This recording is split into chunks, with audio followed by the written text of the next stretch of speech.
Jonathan. Okay, Jonathan's here. Hey, Tom, I'm on. Bob, okay. Chris is on. Chris? Tony, you there? This is John Howard. Oh, John's there? Okay, John Howard, all right. Frank, Commissioner. Okay. General Plan, Sewer Superintendent.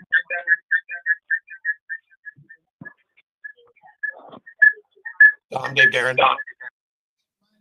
Okay. Bill Cundiff. Bill Cundiff, yeah? Yes, sir. Gary Woodbury's on. Gary, all right. Tony, Pepe, are you on? I'm on. Oh, good, okay.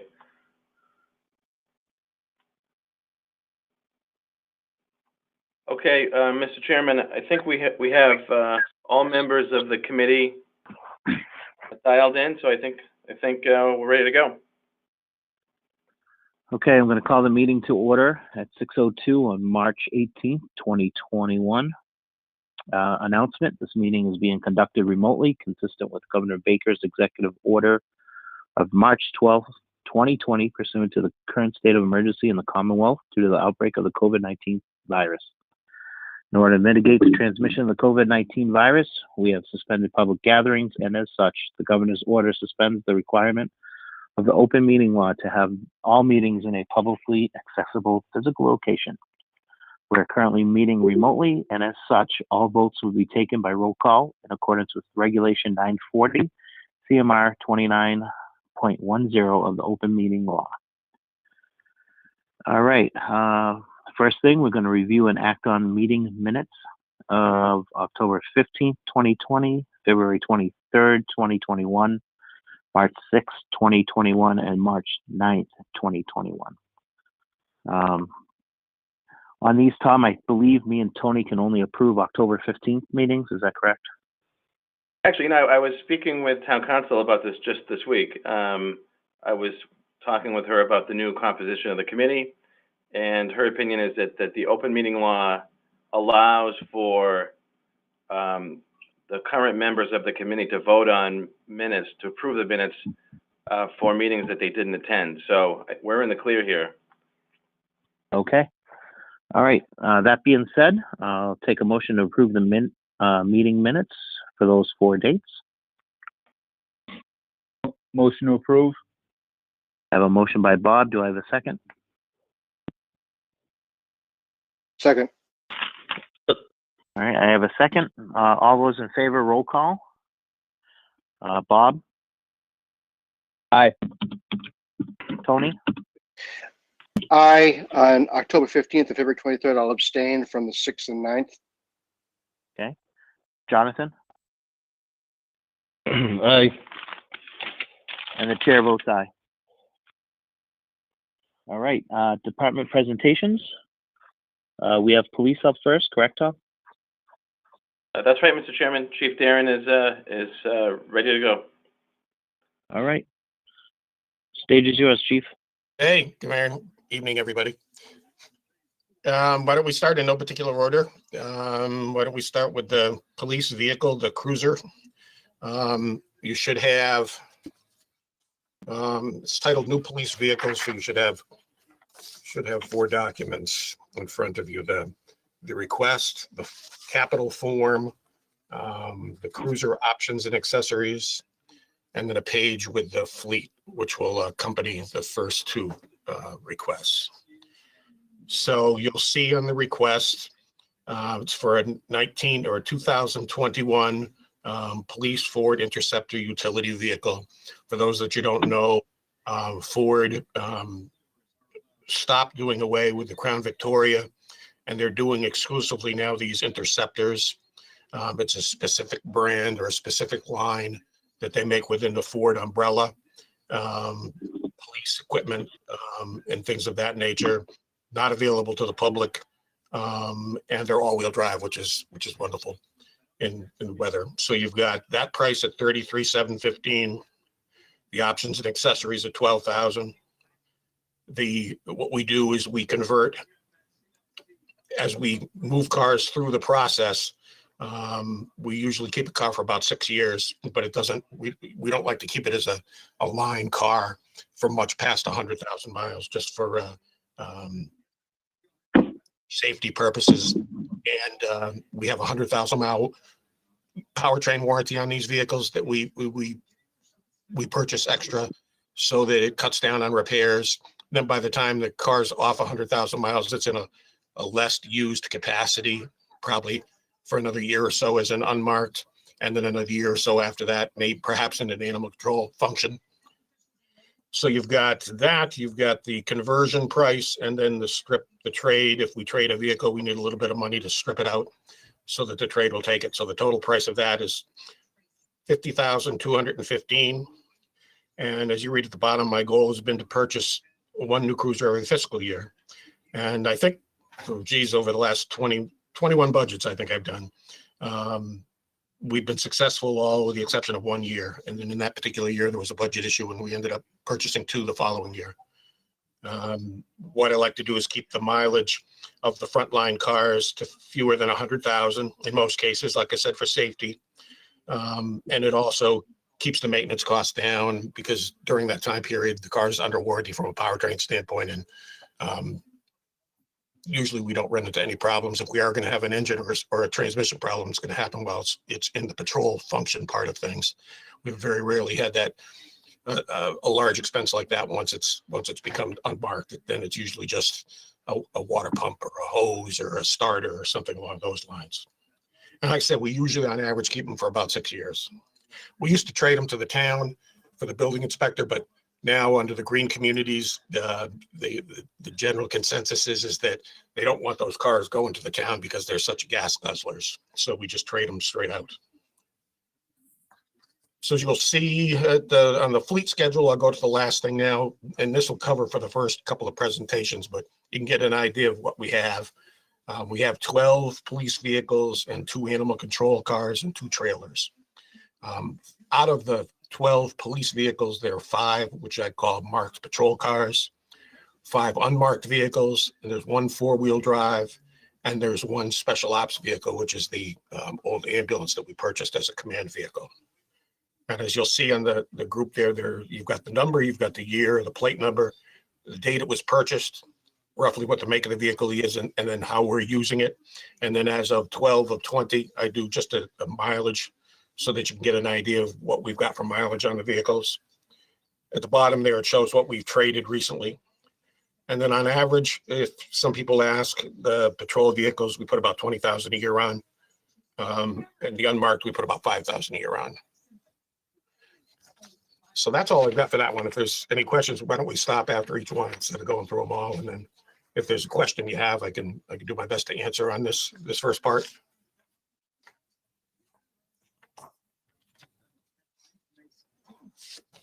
Any questions from the board on this?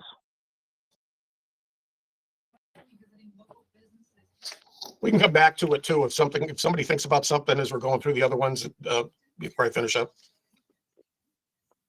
Well, just my thought is we do this every year. And obviously public safety is a high priority for the community and town. So I don't have any issues. Okay, Doug, let's go on to the other vehicle, since this also pertains to the fleet. That's the special use vehicle is what we call it, because I couldn't really come up with any other name for it. It's a 4-wheel drive, basically, vehicle. I got it listed on here as a pickup truck, but let me explain a little bit about it. And it works pretty much the same way. There's the vehicles, there's the options. And in this particular case, there's graphics, and there's and then there's the total of the vehicle. And I've got the fleet schedule, the cruiser equipment that goes in it, and then the request form. For the past 20 some odd years, we've always had 1 4-wheel drive vehicle in the fleet. Right at present, it's car number 4. If you look on the sheet there, it's a 2012. So it's 10 years old, 78,000 miles on it. It's primarily used for serious inclement weather. Now we're fortunate enough to have all-wheel drive cars, so it's not as critical that we use it on a daily basis when there's snow. But if we have a really bad snowstorm, one of those 100-year jobbers or 50-year jobbers, we use it. We also use it when we have to go off-road because it's an Explorer, basically. It's not the smaller police interceptors that we buy for patrol vehicles. So we have that. I mark it for use for the court officer because I hate to have vehicles sitting around. They tend to rot out. So the court officer use it. It's got a large passenger capacity. So he brings the prisoners down in the morning, uses it for any court-related activities that he needs to. So it's getting used on a daily basis. And then it's also available for us during the wintertime. Usually we keep it for about 5 or 6 years, and then it gets handed down to the animal control. As you can see under animal control 1, they've got the last one was 2008. That was when we traded. I think that's the last expedition that we had. So she still has that, and that's still in good shape. So what we want to do is replace the 2012 we've got, and that basically will go down to animal control so that we can get rid of that 2003 Crown Victoria. That's the last of the, or 2011 Crown Victoria. That's the last of the old style Crown Victoria wheel rear drives that we have. So right now, like I said, the Explorer is 10 years old. Mileage isn't too bad at 78,000, but it's starting to become problematic just because of the age. So within the last couple of years, Colonial is where we buy the cars. We use the Plymouth County bid system, and they do the cars, either MHQ in Marlborough or Colonial in Plymouth. We use one of those two. I like Colonial better. And then we do the outfitting of the vehicles here up in Leicester at Duggan's, which works out good because it's nice and close. But within the last couple of years, they came out with this Ford 150 Interceptor. It is actually the police brand, not a typical 150, for roughly the same price as the Expedition. And it allows us, it actually has the same passenger room if you get the 4-door, which would be, we wouldn't want to give up because we use it for court. But the pickup truck aspect of it would give us some extra use capabilities that we don't have with the Expedition. And we can do barriers and cones and barrels and things of that nature whenever we would need to do those kind of traffic related things, which is very frequently. So that's not a given, but it's at least an option to do that. We definitely do need to replace that 4-wheel drive vehicle someday because right now it's 10 years old, and we like to keep it right around the 6-year mark rather than the 10-year mark. And the intent would be for have that to move down to animal control if we do get a new vehicle.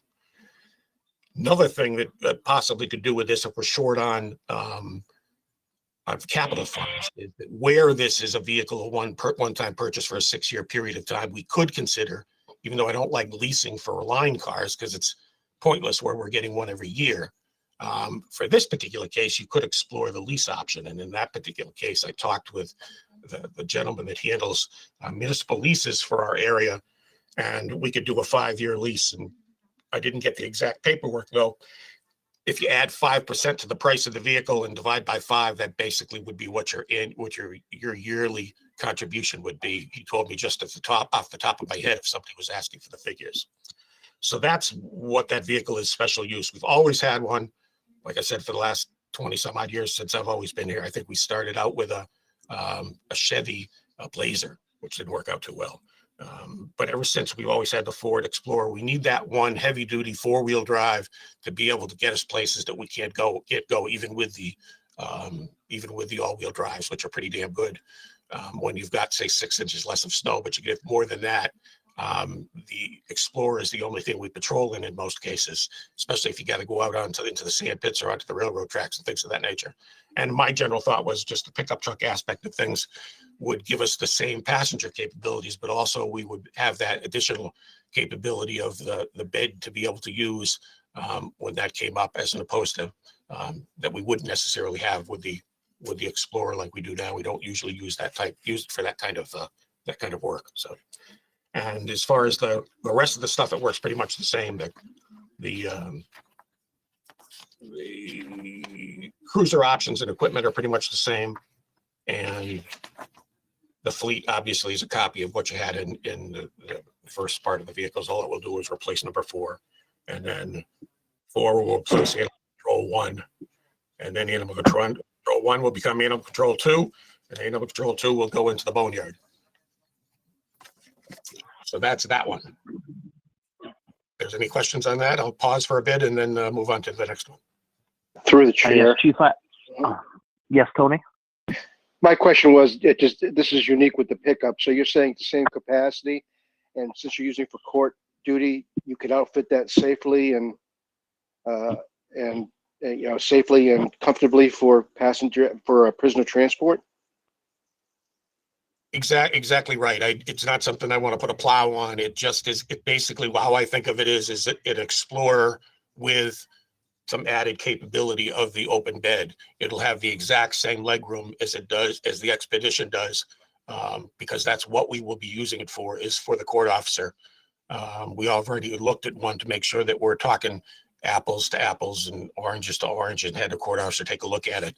And it was just a thought, like I said, and they've just come out with it over the last couple of years. And the folks that are using it the same way we use it, liked the added capability, and they didn't feel they were losing anything. And it wasn't costing them that much more. Great. That was my next question. Thanks, Chief. Chief, I have a question. Sure. So on this F-150, I did some digging on it. It looks like in 2021, Ford came out with a pursuit rated F-150, which this one is not. Actually, this is the pursuit one that we're about. Oh, this is the pursuit? Yes. Okay. So everything, so yeah, I wouldn't buy the baseline ones because they just wouldn't hold up. Okay. All right. So this is pursuit police responder then. Exactly. Yeah, Okay. that was what I was My waiting question. for them to come out with that. If they hadn't come out with that, I wouldn't have done this. Okay.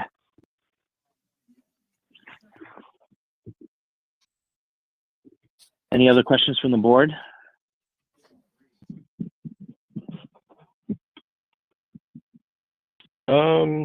Yeah, through the chair to the chief. Would it make sense to make this available for a detail use as well? Yeah, John, pretty much everything that we have is if it's not being used at the time, can be used for detail work. Since whenever they go out, the vendor gets charged a fee for it in addition to the officer's fee. So yes, it would be available. Okay, and that was going to be my next thing. We do charge a fee for the cruisers, right? Yeah, we charge $25 an hour for the cars. All right. All right. Thank you. Sure. Well, actually, so is this going to be outfitted with a trailer hitch? And is there any, I guess,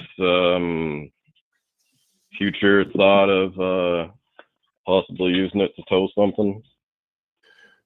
We do, the way we buy all our cars now, they all have tow hitches because we have the one large storage trailer that we used, that we want to be able to have every vehicle be able to tow.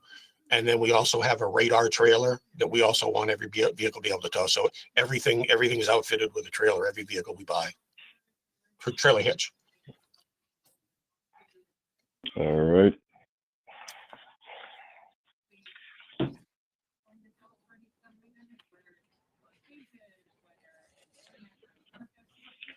All right. Hearing nothing else, you're good to go on to the next one, Chief. Okay, we got next, and this has been on it for a few years, but it's another project that I would like to do is as you know, we have, or maybe you don't know, we have a harbor master, which now we share on a regional basis with East Brookfield and Doug Blood, and he's also one of our reserve officers, and he was one of my officers when I was chief in North Brookfield, so I known him for 20 some odd years. But this will also be available for us from the police standpoint. We want to be able to buy a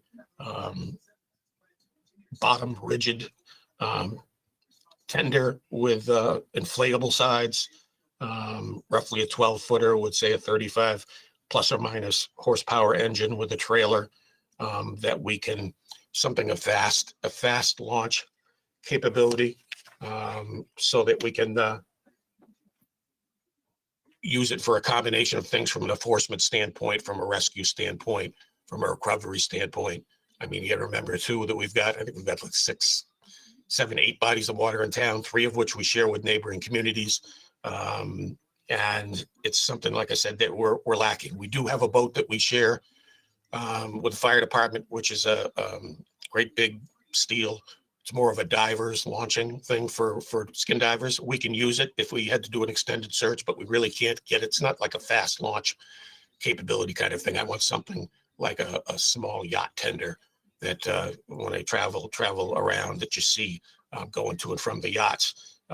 Something with a little console in it, a little storage cabinet, a chair, enough to carry 2 people probably, 4 in an emergency.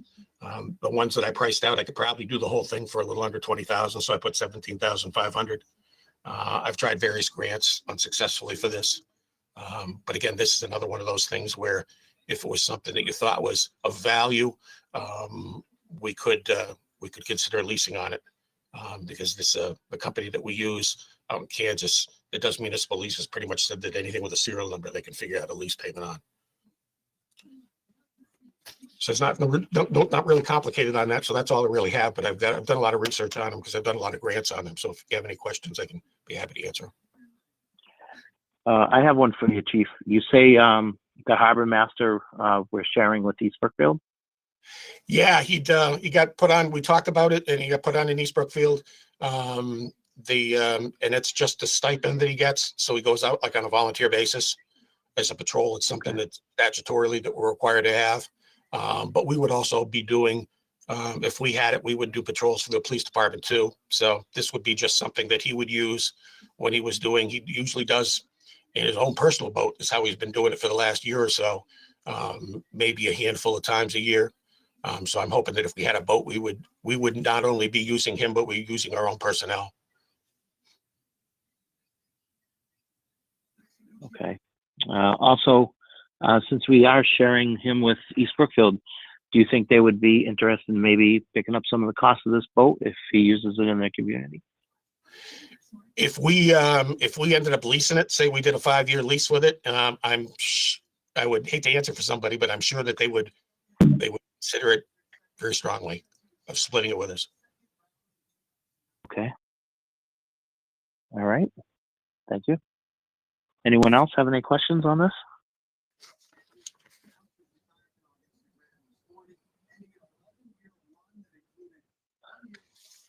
No, I'm good. Okay. One other question, Chief. Where would the boat be stored? If you did get it? Yeah, we would keep it here at the PD. We would either keep it outside, obviously, so that it would be available to go. We could make use of our 2-bay garage, and then during the winter we would probably shrink wrap it, winterize it. But it would be here at the PD. Okay. Thank you. Actually, Chief, I got do a have question. question. Oh, go ahead, John. Go ahead. So through the chair, how frequently do we have calls, where this would be used, effectively? It's tough to say. I guess how many times in recent years have you said to yourself, this would be great if we had this boat right now, kind of thing? During the summer, at least a handful of times every month, that it would have been easier to get somewhere. I can't think of how many times during the summer we've gotten close to the shore and with a bullhorn called the boat into shore if we got somebody out doing something that they're not supposed to be doing. And a lot of times they don't respond too well with that, where if we could have slipped the boat in and gone out with them. And also when we end up with situations late at night, or when we've had rescue or search issues. Yeah, probably, especially during the summer, at least 2 or 3 times a month. And then obviously we would use it on a proactive basis as if funds were available for patrol and things of that nature, which I know I've been asked for almost every summer. All the lakes ask me, is there anything that we can do from an enforcement standpoint? And I really don't have anything to offer them right now, other than the limited capability of the harbor master and his own craft. All right, thank you. Sure.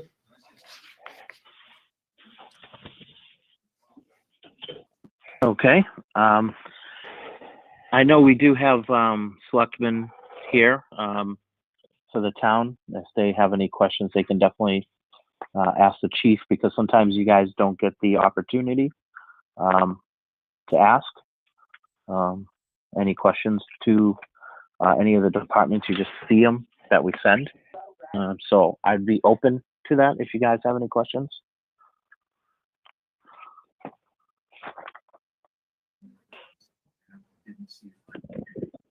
Mr. Chairman, I have a couple, if I could. Sure, go ahead. Chief, this is Gary. I got a question, because I know we're looking at a K9 dog. I Yep. need to think of a $50,000 vehicle. I'm talking about the pickup truck right now. What vehicle are you intending to use for a K9 unit? We're already outfitting car 2. Okay. Okay, because that's my concern. You know how they are. So I don't have an issue with that as much as, and I did hear you say that this is, this does have the pursuit option on it. Exactly right. I wouldn't have entertained, honestly, what I was going to do, where I wanted a pickup truck. If they never came out with a pursuit model, I would just pick up something. I would grab something as the highway got rid of something, just so that we had something that we wouldn't use on patrol, but that we just would cart around barriers and barrels and cones and things with it. But now where they have not only this pursuit capability and a 150, so it's not like we're paying for a 3/4 ton, but yet you've got the passenger capacity with the 4-door, the same as the Expedition. It was like, geez, I really got to consider it. No, I agree. I mean, a crew cab is definitely the way to go. Where a regular cab, you're limited uses. My other question is, Ford's a Ford. I have concerns over these being all aluminum. I've seen the damage done on them. That's a problem for me, just in the repair wise. But hopefully that doesn't happen and we doesn't get crashed. My other question is, I should know it, but I don't. The ground height on that vehicle, if you're loading, and I know whether you're putting them into the Escape or whether you're putting them into the Expedition, the ground height is a lot less on that vehicle than it will be in a pickup. And I'm concerned about the ground height. You have a handcuffed prisoner trying to get him up in there. I mean, I'm assuming you're going to have some type of running boards on it, but those are the concerns I do see public-wise. So that's all I have on that. Well, Gary, exactly right. We would do some type of step system so that wouldn't be an issue. Okay, thank you, Chief. That's all I had on that one. Thank you. Sure. Any other questions? Okay, hearing none. On to the next one, Chief. Okay, we're looking at the mobile data terminals, and I'll just read this through you since it's so that everybody gets a chance to hear what's on the memorandum. Folks that are listening that don't have it, is the mobile data terminals become an essential part of police equipment. These mobile devices are installed in both marked and unmarked cruisers and are used to access state and local databases for access to criminal and motor vehicle related information. More recently, the devices have been upgraded to allow officers to generate police reports and print citations. And we're doing that now. A couple of years, last year we started doing it. So we're actually doing fully electronic citations, and we actually print the citations out in the car. So there's like little tiny printers in the car, which are pretty neat. We have 7 right now, 4 of which were purchased in 2006 in December. And these are ones that are, these are the ones, let's see, 4, let's see, what did I want to say? We purchased 7. 4 were purchased in 2006. And these are the devices that we're looking to replace. And the remaining 3 were purchased with a federal grant in November of 11th. And then 4 of the 7 MDTs were replaced with a capital appropriation in fiscal 20. So we're looking to replace the remaining 3 units. So we still have 3 units that were purchased in 2000. 06 that we're looking to replace. That's right. I'm not having trouble reading my own writing. So these, like any other large piece of equipment we purchase off the state bid list, we were originally using Panasonics, and they make a tough book kind of device. And we've switched to a semi-ruggedized through Dell, which are just a little bit cheaper, but for the most part have shown to be pretty capable, and we haven't had any downtime with them, which is amazing when you think about the rough and tumble use that they get in a vehicle, and that they're being run pretty much 24 hours a day, and they're out in the cold when the car is not running, when it's below zero, and they still hang in there.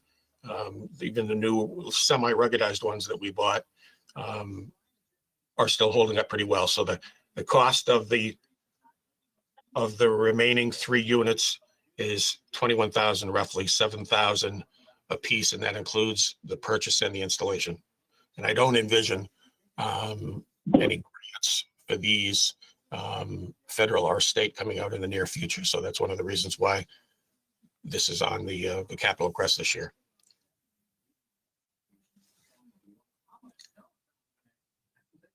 Any questions for the chief? Chief, I got one question. Does this cut down on your traffic stop time, being able to do it, you know, on a manual terminal like that? Yes and no. I'm going to say no. If it does, it's negligible, just because of the fact that the same data has got to get entered through a typewriter than it does by hand, and it really depends on the individual. So I don't know. I'm not thinking so. I'm thinking it is. It's more of an efficiency thing than it is a time saver. Thanks, Chief. Sure. Through the chair, Question. Chief, I'm sorry. Go ahead, Tony. Chief, you broke up for a second there. I'm assuming you've looked for grant possibilities on these. I think you said they weren't going to be available. You didn't think they were going to be available, but did you look, or? Yeah, my sources are telling me that that nothing from a federal or state standpoint. Like I said, we got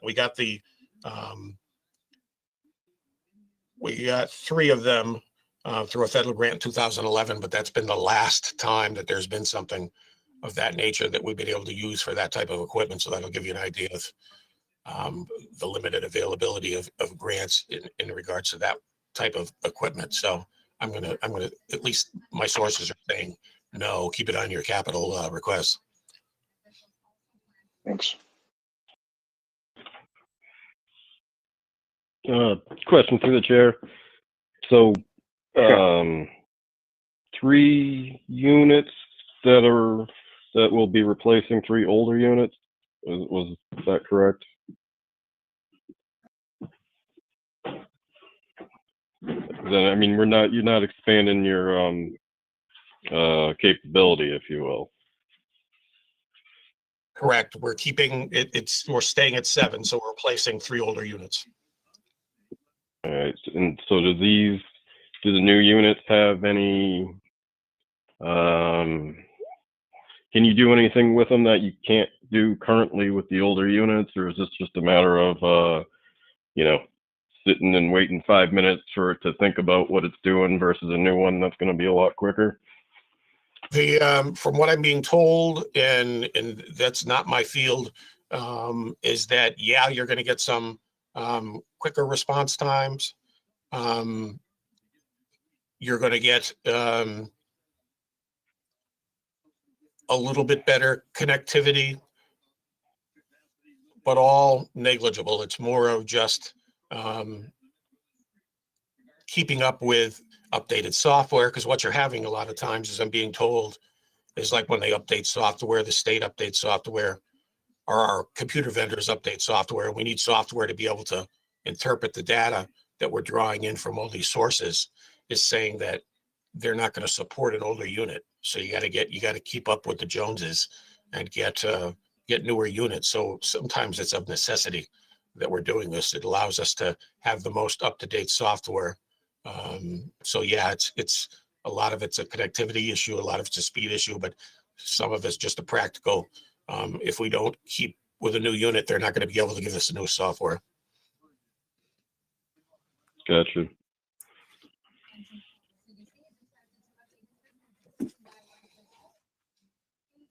So that's it with that one. So you have a And question? looking through this, Chief, the first one's lasted 14 years before you replace them, and these have lasted 10. Is that fair to say? Yeah, pretty much. So it's not like we do this all the time. So No, okay. we're trying to figure in I was trying to figure in a way where we could do replace them as we replace the cars. But so I'd have to write it into the capital part of the car, but I think it's too big of a piece of equipment. It's too big of a price tag to be included as standard equipment. In other words, it's standard equipment, but not something you need to buy every year. So it really has to be done this way. But yeah, it's not a regular thing. All right. On to the next one, Chief. The last one is, and this is a something that as we grow and as the town grows and as we do improvements, I've been fortunate that our police department, for 30 plus years old, is in pretty good shape. I've had to learn facilities maintenance as the years have gone on. Gladly so. I find it very interesting. And the town has been able to give us money for a roof and windows and lighting and HVAC, the whole shebang. So the building itself is good bones. It's a nice solid building. It's on a slab. We've got for those that haven't been in it, we've got our HVAC and furnace on the second floor, which is kind of neat, and our electronics. We don't have to worry about flooding. We got a full generator, which we were able to move in from the Lake Street School. So this is nothing that I see the need to abandon. We're just tight fit in here. And I don't see the town in a position financially to ever look at a public safety building or new facility. So that being said, I kind of like the idea that Bob Parsons went with his outbuilding. So basically what I came up with was a 3-phase plan where we look at taking our existing building, keeping the 5,000 square foot footprint. That way, we remodel what we have here. We don't put ourselves in a position where we have to get sprinkles and extra permits and things like that. For those that haven't seen it, we've got a cathedral garage, 2-car garage, which if we were able to turn that into usable space and then build an outbuilding, nothing fancy, nothing as fancy as what the fire department has, but say to hold 3 cars, then we could convert our garage area, split it in half, up floor, second floor, first floor, into a training room, and then above would be some finished storage and some additional office space. So I figured 3 phases in that. The construction of the second floor, which we could do now and still make use of the garage. The phase 2 would be to construct the 3-car garage on our property. And then the third phase would be to convert the first floor of the garage, now that we have parking for the cars, into a training room. And I'm not a builder, but I consulted Wayne Fritz, and he accounted or looked at the facility and say, because it's a big open area, says, what do we need to do to hold a second floor up here? So he was the one that came up with a roughly $50,000 figure. And that's building a second floor, splitting the garage in half, doing what electrical need to be done, doing what carpentry needed to be done, what finish work needed to be done.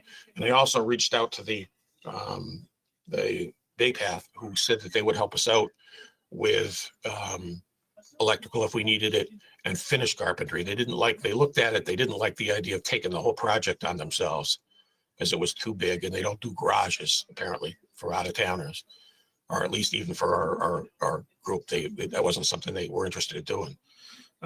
So that's kind of what I've got now. Obviously, if it looks like it's something that capital and the selectmen and the town manager look, that's a direction that the way they want to go, I'll get more solid numbers. But I figured this would be a good start. So I know I worked out the numbers because we were talking about doing that addition or doing that work in the garage and using the COVID money for it, and saying that we're using it to store the COVID supplies, which would be a finished storage room and things like that. But that wasn't something they were be able to do. But that being said, I was able to get the numbers, and it prepared me for this. So any questions you have, I'd be happy to chat more on it. This is just, like I said, it's more of a wish of mine and something eventually we have to look at, get us out. It'll get us out from under a huge purchase like a new building or a new public safety building. You could fulfill the police needs for, say, $225,000 for the foreseeable future, rather than looking at anything a monster share of a public safety complex. Okay. I just have a question for Tom. Tom, would this be have to go through prevailing wage and a bid? Yes, Mr. Chairman. Prevailing wage applies for all public construction projects on buildings at dollar number one. So, and it would, if the $50,000 threshold puts it in the sealed bid category. So. Okay.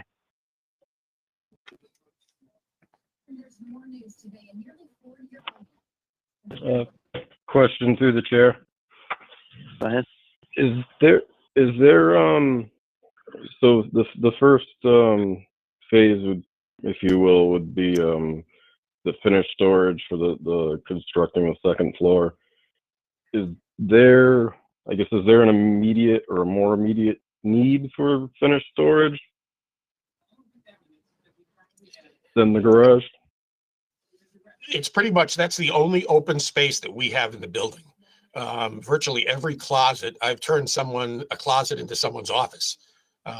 So we're actually pretty full. So there will be a couple of offices in that space, and then the balance of the room will be used for, I would call it finished storage. It's a fancy word. As I was told, that was the builder's word to use to call it. But we don't have a really great space for a lot of the training materials that we use. That's one of the problems as far as outgrowing spaces. The more the economy, or the more that the things changed as far as what our job responsibilities are, is the equipment gets bigger, especially with what we have to cart around. Right now I've got large lockers that go along with the officer, in addition to the lockers they have on our first floor building. So we just need to store when we do tactical gear, when we do training for first aid. Everything really needs its own closet, and it has to be secured and inventoried and things of that nature. So yeah, that's really the last venue, the last frontier as far as the interior of the building, without adding on a shed or something. Okay, so I guess the proposed phasing, is that out of just an idea to split up the cost over a few years to not make it such a big nut at once? That's exactly right, John. Otherwise, I would have just put it all together, but I figured that maybe that would be, doing it this way would be more palatable. And it would allow us to work around the process. Doing the second floor wouldn't interfere with our operations. And once it was done, we could still make use of the garage. And the theory being, right, phase two, we'd have the garage. And now we could start work on the first floor of the garage, where we wouldn't need the two bay garage in the building. So it was kind of set up that way for two reasons. One, because I thought it would be less of a nut. And the other part of it is that it would make us have the ability to be able to work around it. Gotcha. So, I mean, the only thought I'd throw out is, I mean, it's worth, there's a worthwhile argument to possibly just doing the garage wholesale first, and then coming in and doing the existing building and second floor second. If the numbers come out to a manageable amount, because I'd have to imagine that whomever will be doing the work would there'd be some degree of cost savings if they don't have to, I guess, build the second floor over the garage and while maintaining the garage in an accessible manner. But I mean, I absolutely I understand where you're coming from. I think though, John, that either way would work. If you wanted to go garage first, that would work, because then that way it would free up the current garage for all the work that needs to be done. I looked at it, I think I threw the first step as in the garage 2 to make it something a more palatable amount. Yeah. So yeah, but I mean, it definitely would work the way that you suggested. All right. And that's all I have, unless you have any questions. Anyone have any further questions for the chief? All right. Through the chair. Okay. Go ahead, Jim. Chief, could you just confirm, I guess, your order of priority for all these? Sure. I would go with the primary line cruiser would be number 1. The specialty use vehicle would be 2. The MDTs would be 3. The boat would be 4, and the building would be 5. I hate to do that way, but I have to be practical. Okay, gotcha. Thank you.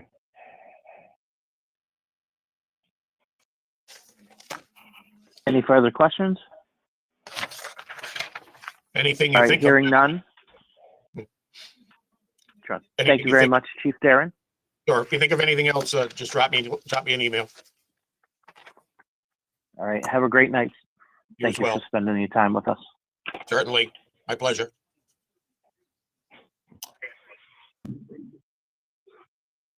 All right, moving on to sewer. Good evening, everybody, and a belated happy St. Patrick's Day. This is Jim LaPlante, Superintendent. And Frank White's aboard too, Commissioner. Good evening, gentlemen. Good evening, Frank. Evening. Hey, Frank. Hi. Okay, to begin this evening, we have two things on for the Capital Planning Board to review this evening. First, we'll start off with the trailer jetter. This is a trailer-mounted high-pressure jetting machine. We currently spend roughly, well, on average, about $15,000 a year for jetting our lines, our main lines, and this is a permit-driven function. We're supposed to do maintenance. This helps us do video inspection. So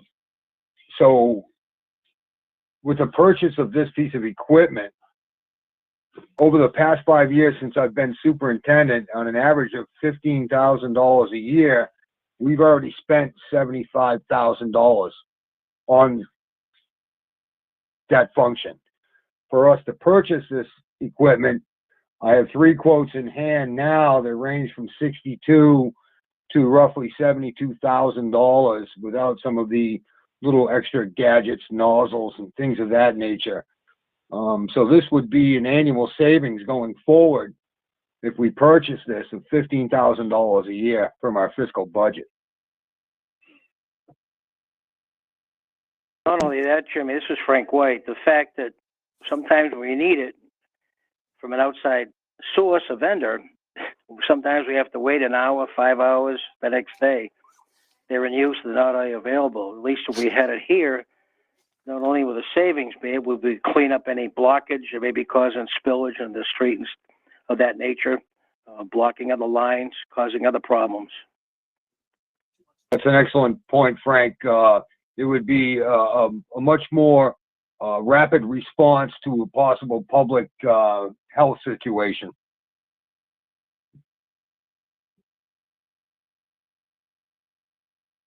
And Jim, this is coming out of your retained earnings, correct?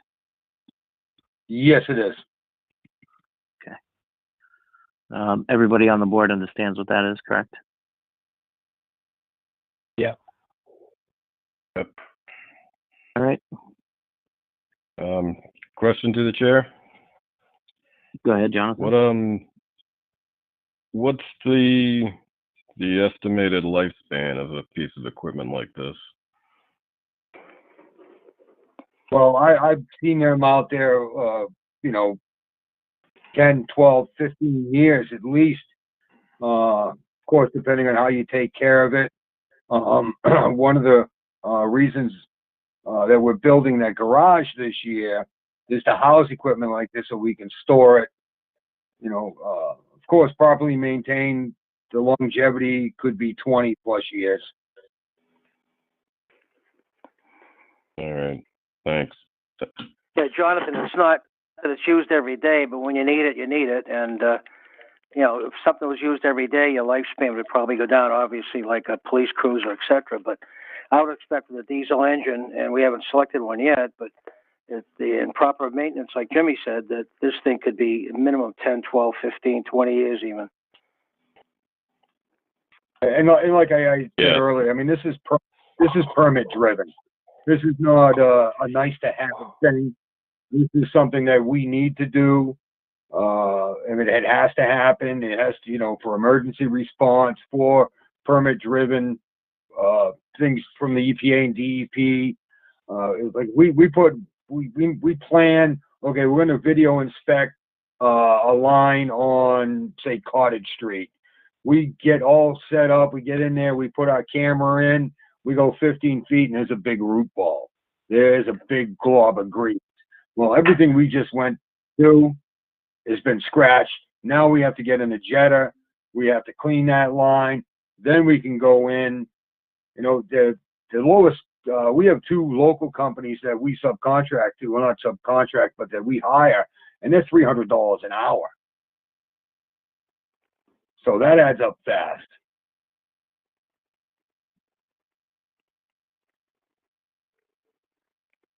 I don't know, makes sense. If you have any questions, anybody,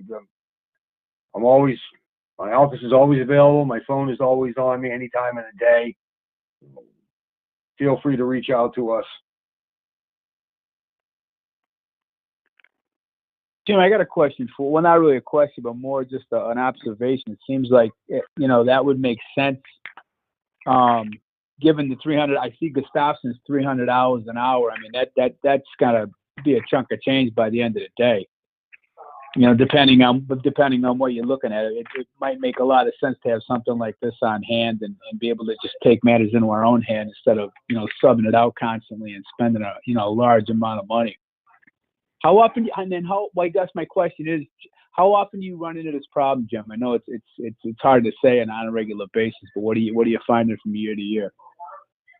From an emergency situation or emergency reaction standpoint, I mean, we're probably talking maybe 3-4 times a year, but due to the current condition of our collection system and the permit, every permit that we've ever had, we are supposed to do a certain amount of work for collection system maintenance every year and report it to the EPA and DEP.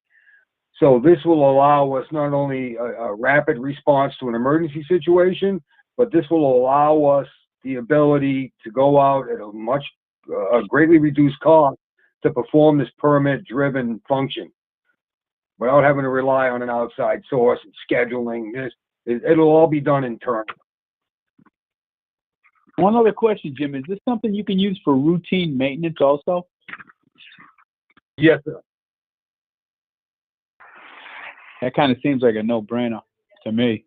And I know that when the commission first voted to approve this purchase, this is also something that can be utilized by the highway department too, but we would maintain ownership of it. If the highway needed us to do this, we could definitely go out there and assist the highway to unblock a storm drain or anything like that. So it's just not something that'll assist our department. It'll help highway as well. Cool. Thank you, Jim. Appreciate it.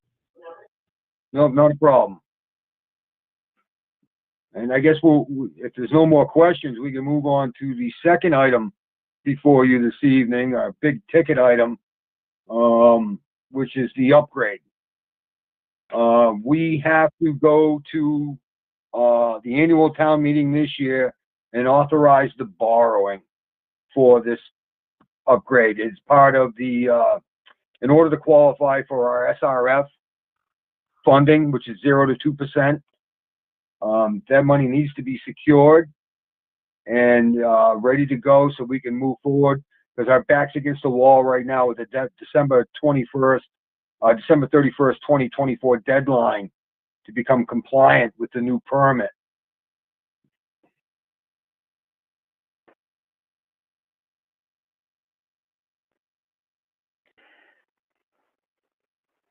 That means a new plant up and running at that time, which right now looks like a long ways away, but I gotta tell you, it's not that far away. No, not with a construction, a forecasted construction of 18 to 24 months. Yep.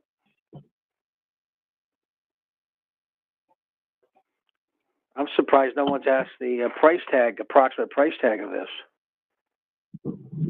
What's your approximate price? We don't want to know, Frank. Huh? What? What'd you say? What is the approximate price tag on this? If I told you I didn't know, I'd be lying to you, but I'm going to guess. Oh, I know you know. I have to, yeah. It started out like at 40 million, but I think we backed it down to 30. It could be anywhere from 25 to 30 million, plus or minus, a few dollars. That's what you had said before. Thank you, Frank. Welcome. I know I've spoken with the town administrator at great lengths recently regarding this. We are getting ready to enter into 30B pre-procurement phase, where we are going to receive bids on the equipment that we're looking for to comply with the permit. And what that will do, it'll lock us into this year's pricing instead of buying the equipment later and getting hit with price tags a year or two down the road. When we have those numbers, we'll definitely have a more firm price tag. But we're just entering that process right now. As Tom can tell you, the deadline, because he's been speaking with our engineers also, I believe the deadline for us is the day before the town meeting on that. So there's, like I said, our backs are against the wall right now, and we're moving forward as fast as we can. And Mr. Chairman, if I could just make a point to clarify, not clarify, just to add to what Jim is saying. So the bids, as Jim said, the bids open up in early May, very first week in May, or the last week in April, I think. The Board of Selectmen will vote to close and sign the warrant on April 12th. So the warrant article for the borrowing authorization will simply state a sum of money to see if the town will authorize the Board of Selectmen to borrow a sum of money, and so forth and so on. And then once we open the bids and know what the exact dollar amount will be, the motion that will be presented under that article will have a specific dollar amount. Typically in Spencer, the warrant has all the specific dollar numbers. That's not, a lot of towns do it differently, and just have a sum of money, and that just leaves them room for any final edits, any price changes or amendments leading right up to town meeting. So that's all. I just wanted to make that point clear. Okay, thank you, Tom. And this is coming before the capital committee because obviously it's a big cost, and we have to show that we considered it. That's correct. Through the chair, question for Jim. Is this doing anything to help us with capacity over at the plant? The upgrade? No, I'll tell you that. No, sir. Not. Because I know Jimmy was around when this first started, when the EPA, DP called Mark Robideau, myself, and a couple of the other commissioners at the board. The first question I asked them, how much more are we going to go for the 1,080,000 gallons a day? And they looked at me like I had three heads, and they said nothing, not one more gallon. We're allowed you to put in that plant. And a lot of people have asked, they can't believe, you're right. Go ahead, Jimmy. No, I was there that day in Boston. Okay, all right. Yeah, you were. That was the second trip we had. Yeah, okay. Yep, you're right. Yeah, you were. I'm sorry. Yeah. I mean, that floored me. I think with the price tag we had back then at 40, roughly, it would be at least go up a couple 100,000 gallons a day, Tony. Yeah, I mean, that's your biggest issue. You know, that's your, you know. Yeah, just to make a point here, and not to take away from anything that's been done in the past administrations or anything like that, but since I've been superintendent, you know, EPA, DEP, as they tried to launch what was called the CMOM program, which was defeated. So the DEP, what they did is they broke it down into different sections, and it's basically a collection system orientated mandate to remove inflow and infiltration. And since then, we borrowed $450,000 to do a complete assessment, and we're still continuing to do that to this day. It won't be on your agenda this evening, but I have another $60,000 of exploratory work we're doing this year, and we'll continue to do it every year as we chase the big heavy hitters, so to speak, from inflow and infiltration standpoint, so we can reduce the flow coming into the plant. This way, it'll give us the room that we require for expansion and development within the community. Great, thanks, Jim. And I'd like, Tony, I'd like to add some numbers here. This is Frank White again. In the summertime, the water plant, the water department, I guess, bills roughly 450,000 gallons a day to their 2,000 users, 1980 or something like that, on the dry weather. So let's say they pump out 500,000 gallons a day. The plant probably sees 550, 540, depending. It's good for a couple of weeks. All of a sudden, you get an inch and a half of rain in 10 hours. Our plant will go to 2 and 3 million gallons for several hours. So that's where all the broken pipes and the Orangeburg, which is nothing but tar paper wrapped in cardboard, I think, or whatever. But that's our main problem. If it rains like today, it's raining now. If it rains for 2 days, we could peak at 3 or 4 or 5 million. I've seen a time back in April about 10 years ago. I was with Mark looking at the record. It peaked at 9.9 million for about 2 hours. That's when we had 13 inches of rain in April. So that's the main problem. We could get rid of 90% of that. Yeah, we could lift the moratorium, and I don't think we'll have a problem handling, some more businesses and other stuff in town. But we're already 100,000 gallons a day over what they want. Our $1,080,000 is really derated 80% to 960 or 980,000 gallons a day. We're already over that. So it's tough when you deal. I mean, tough when you deal with the DEP and the EPA on top of their back. So, yeah, they have a attack for their unfunded mandates. Yeah, you're right. Unfunded mandates. Yeah, you're right. So through the chair to Frank and Jimmy. So we've talked about this before, Frank. So the continuation of trying to bring people in to build more apartments and bring on more renters into the district, that's certainly not helping us in any way, because that's going to create more of a demand on the system, and we do have a moratorium in place, correct? Correct, yeah. Unless we could define, we've analyzed, we know where it is, but we got to define from our engineering where the best point for those people to go in and do some digging for us. If they're going to take a 4-to-1 ratio out, so if they're going to put 5,000 gallons a day into it, we'll give them a job to do. They got to take 20,000 gallons of I&I out, which they could do it a lot cheaper the weekend, because we, like Tommy said, we got to pay prevailing wages. And a private contractor can come in, providing we supervise that, they can come in and for $50,000, they could do a lot more digging and replacing pipes than the sewer department could, even for $100,000. But it's one thing to identify the good ones that we want them to work on.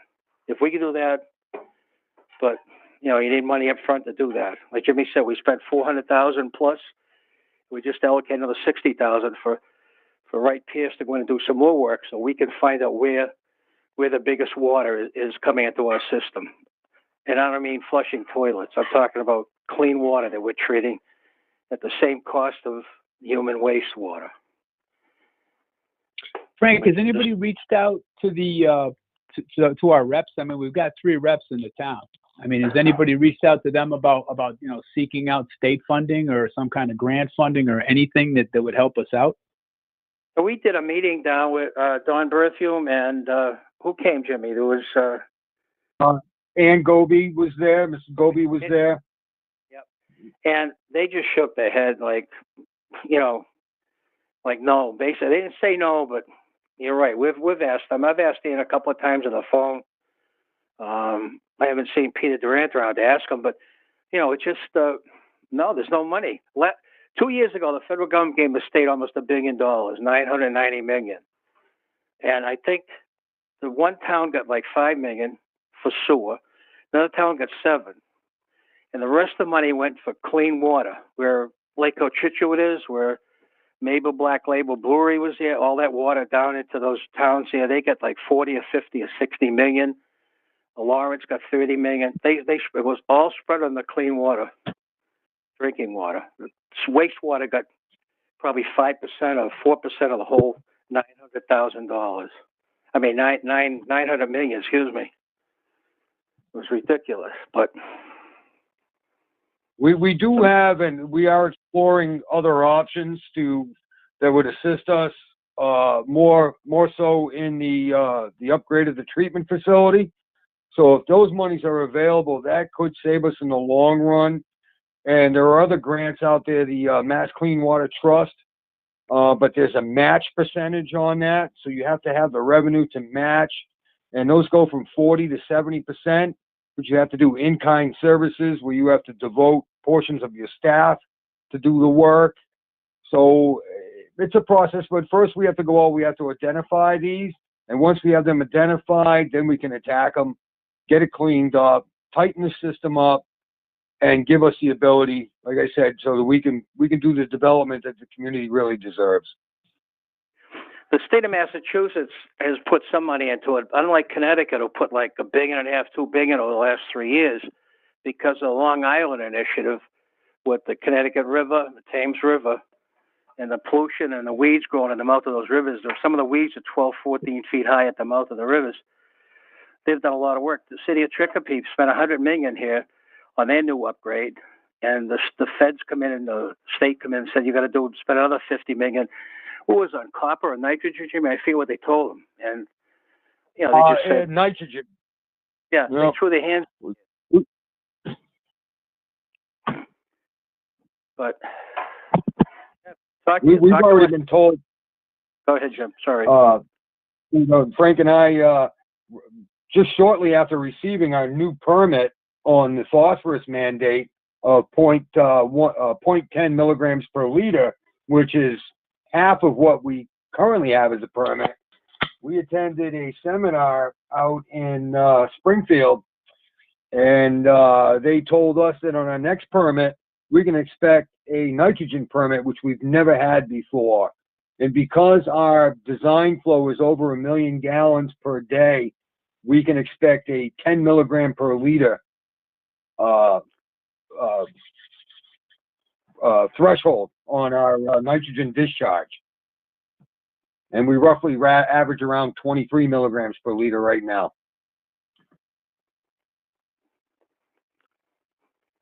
And this upgrade will not take care of that at the price tag we're looking at. Actually, Frank, through what we did, we have through Ty and Bonds, which wasn't really addressed in some of our other proposals. Ty and Bond is looking to address that in this upgrade. Okay, that way, we're not spending another 20, 10, 15 million to do a nitrogen upgrade. There's going to be a generational upgrade. So we're not looking to have to go back and up again. That's a good point. I didn't realize that. Yeah, it's been a long time since we've looked at that. Excuse me? Through the chair. It's been a while since we... Okay, John. Go ahead, finish. All right. So I guess a stupid question, without getting into I guess the nitty gritty, if you will. What is what are the variables that are restricting our the capacity to what it is? I mean, is it as simple as if we build a plant that's twice the size of the existing one, we'd get twice the size of the capacity? Or I mean, I guess what else contributes to that, if you will?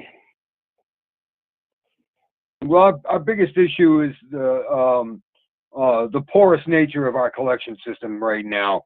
Our plant, we and I'm not tooting my horn or anything, but more along lines of my staff also, that we receive flows, like Frank had said, in excess of 4 or 5 times our design flow, and we handle that flow. Once we address the collection system issues, the plant will be, we'll be back underneath our annual average flow exceedance, which we have every year for many years now.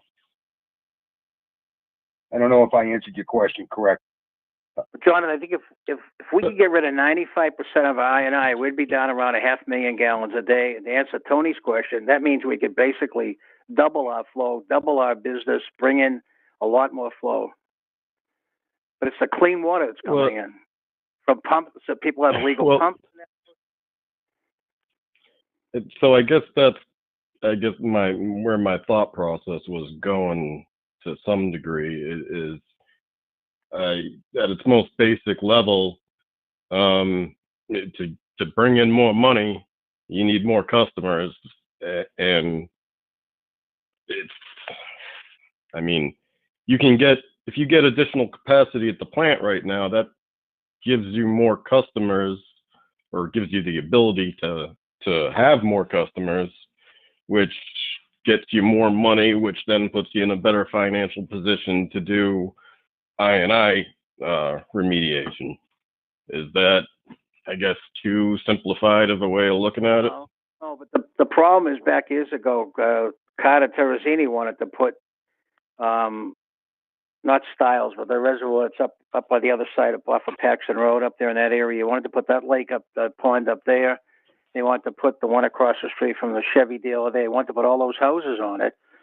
And suppose we couldn't handle the flow back then. It was 50-something houses. I don't know how many are on Sugden. But we couldn't handle the flow back then. We would have been over. And the people probably would have enjoyed it because it cost them $25,000 to $30,000 to put a new septic system in. And they'd probably, I don't know what it cost them to hook up to the sewer system, what the piping would be. But the problem is their property value would go up quite a bit. The town would get extra money in appreciation of the building, and we'd still have to handle their wastewater at a low dollar rate. But we couldn't take it back then. We've got to get rid of the I&I. You got 100-something-year-old pipes in town, and it just doesn't work. It's not. It's expensive to start digging. I mean, you're in that business. I don't know what it costs to dig change a 100-foot pipe. It's got to be $10,000-$20,000 at least to dig it up and put a brand new pipe in. That kind of, depending on the structure, pay where you're digging and stuff like that. It's an expensive proposition. That's money we don't have. Then to that point, that I'm just, like I said, throwing stuff against the wall. It's is there a way of, as part of the borrowing for building the new facility, also incorporating a chunk of change to address a percentage of the I&I at the same time? Well, how much at the moment, like make it a package deal, so to speak? How much torture can you pay 1,600 users? How much can you put them through? It's a great idea. I love to do it. The one thing is, on something like that, I don't mean to interrupt. If you wanted to throw the extra money on, you have to give them the information they're looking for. Your studies have to be complete. You have to tell them this is where we're going. This is the estimated removal from this area, and this will give us that. And at this time, like I said, we've aggressively pursued it over the last 5 years. We're not prepared to give them that exact thing. They're just not going to give us the money unless we can tell them exactly where it is. We have good ideas, that makes sense. but we haven't pinpointed the source. All right. Any further questions for the sewer department? Through the chair, I just have a comment for Mr. LaPlante. Jim, you came up on my radar last year during the Venuto discussions with the Sugden block, and I got to tell you, you were very impressive, and I think we're pretty lucky to have you and your crew down there doing the work, as well as Frank and the commissioners. I think I was very impressed with your knowledge of the systems and what had to be done and what needed to be done. And I know it's just a question of money, but know that it is appreciated. Thank you, sir. I appreciate that. Oh, I appreciate it. Thank you. All right. Thank you, Jim. Thank you, Frank, for your time tonight. We appreciate it. Okay, appreciate you. You guys have a shorter evening. Okay, thank you. Thank you. Good evening. Take care. Bye. Bye-bye. All right. Now we have the facilities, the water, highway, and transfer station.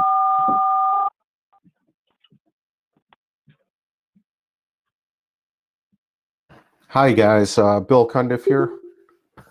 I'm joined with Eben Butler and Greg from the Water Department. I was wondering if we could take the Highway Department first because if it gets messy out there, hopefully Eben can cut out and get some rest. So with regard to the Highway Department, we have a number of things. Why don't we start with the large items first? Again, I want to give you an introduction. I've only been with the town about a month now, and I'm coming up to speed on a lot of things. And, obviously the capital plan is one of those things. I'm largely relying on Eben and Greg for input and working off of numbers that were prepared by my predecessor. And I believe I shared most of the information I have with the committee. So certainly I'm going to be working off of that as my main source of information, and we can go from there. So the large item is the salt storage building. The existing building holds about 300 tons of salt, and it currently only holds 300 tons, and on occasion, it spills out of the building. It's in an aquifer district or a water resource protection district. And obviously you want to get the salt within, the salt that escapes into the watershed district. We would like to, I'm sorry? Oh, so the town, I guess, uses between 5,000 and 10,000 tons of sand per year. And the capacity of the existing shed will treat a normal 2 storms to 2.5 storm events. The roof of the building is also has some issues and would need to be repaired for the existing building. So I think that's about it. Eben could probably add to that if he wants to.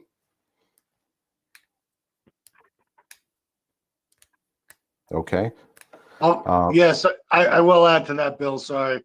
Yep. So typically, as Bill stated, that shed holds 300 tons of salt. I mean, typically, if we all go out and do our main routes or whatever, we'll go through 60 plus tons of salt. So if we pre-treat 60 tons of salt, go back during the storm, use a little bit during the storm, end the storm, treat everything, we're probably up over 120, 130 tons of salt. So we're past our 1/3 capacity of our shed.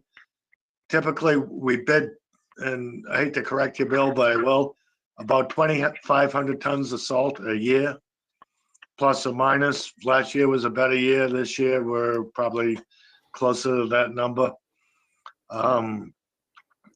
Salt, you make a phone call, you hope you get it within 2 or 3 days. So when we're getting low on capacity, the ideal thing is to have at least 50% of your capacity stored. And the design of the salt shed we were looking to store 1,500 tons, roughly more than half our capacity, what we use every year. And I'll stop there. So if we want to All take right, these one, yeah. Yeah, on that salt storage building, it says 714,000. I believe last year it was like 1.2 million. If I'm correct, maybe Tom could help me out on that. Sure, I can, Mr. Chairman. So Bayside Engineering performed a cost estimate about a year and a half ago, I'd say, and that came in at $1.1 million. So we have on account. So the way the town has handled trying to fund this project over the years that predate me as well has been to put money into an account periodically. So right now there's $450,000 on account. So the number you see before you, the $714,000 number, is the amount that's needed to pay for the full value of the project. Does that help? It does. Thank you, Tom. Okay. So Tom, correct me if I'm wrong, but the current value is still the 1.1 or 1.2 million? That's correct. Yeah, it's in the 1.1 to 1.2 million. You know, if maybe a little bit more, perhaps, if you add in inflation, or I have to go back and get the data. But it was done about a year and a half ago. Sure. Thanks. On that note, this is Evan again. I like to make a comment that lumber prices are up roughly 20%, and a lot of it's due to COVID. A lot of people stayed home last year and were building decks and additions and other things. And some days it's hard to buy a 2x4. Okay. Anybody else have any questions? Okay. We'll talk about the through the yep. chair. Sorry. Okay, John. Did we get paperwork for this? Because I'm flipping through trying to find the particulars right now. I believe I provided, obviously you have the original capital request, and I think I emailed Tom Bill Krakowski's worksheet. I'm not sure if he distributed it. It's like a narrative. It's multi-page.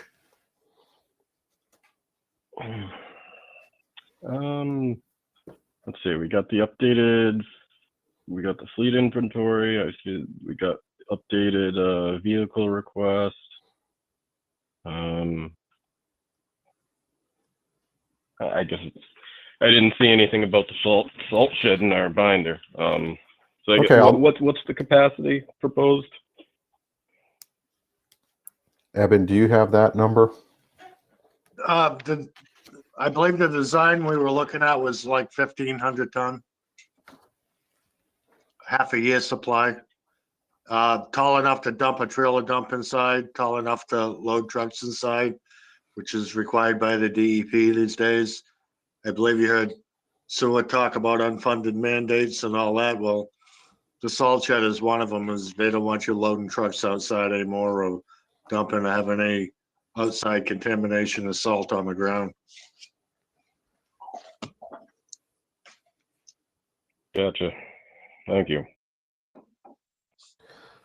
Mr. Chairman,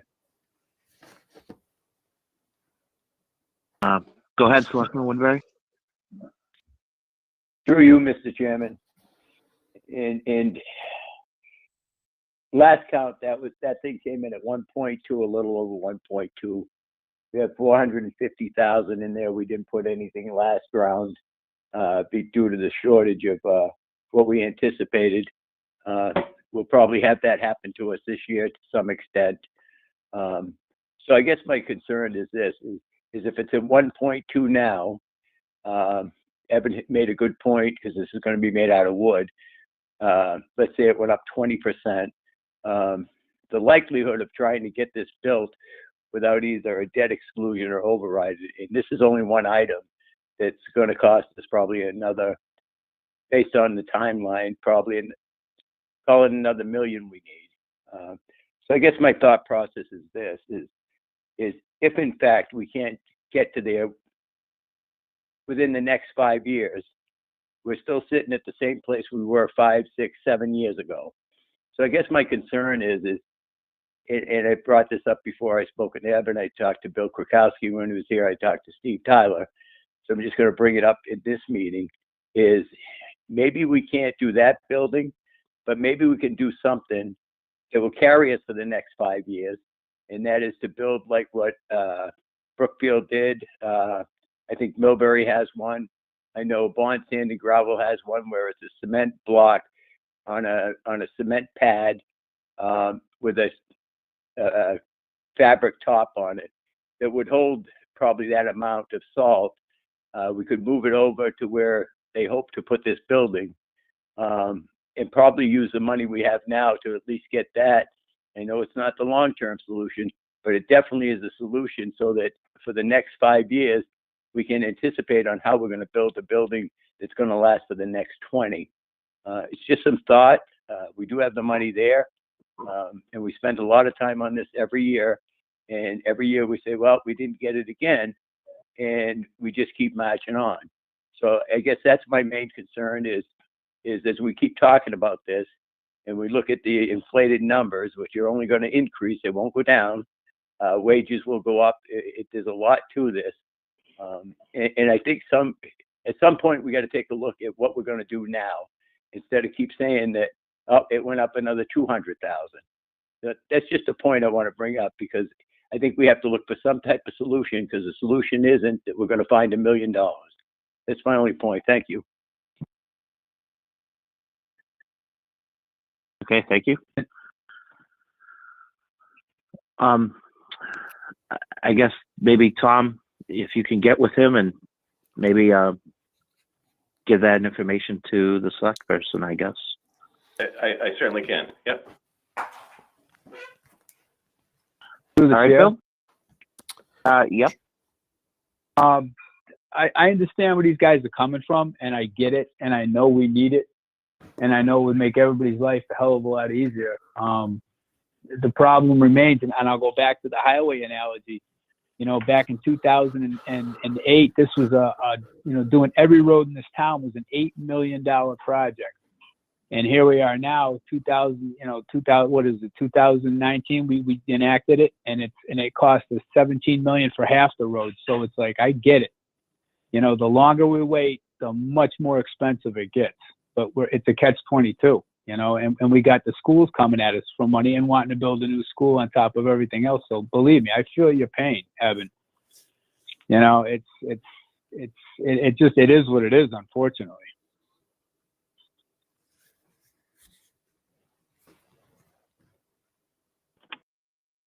Any other comments from any members of the board?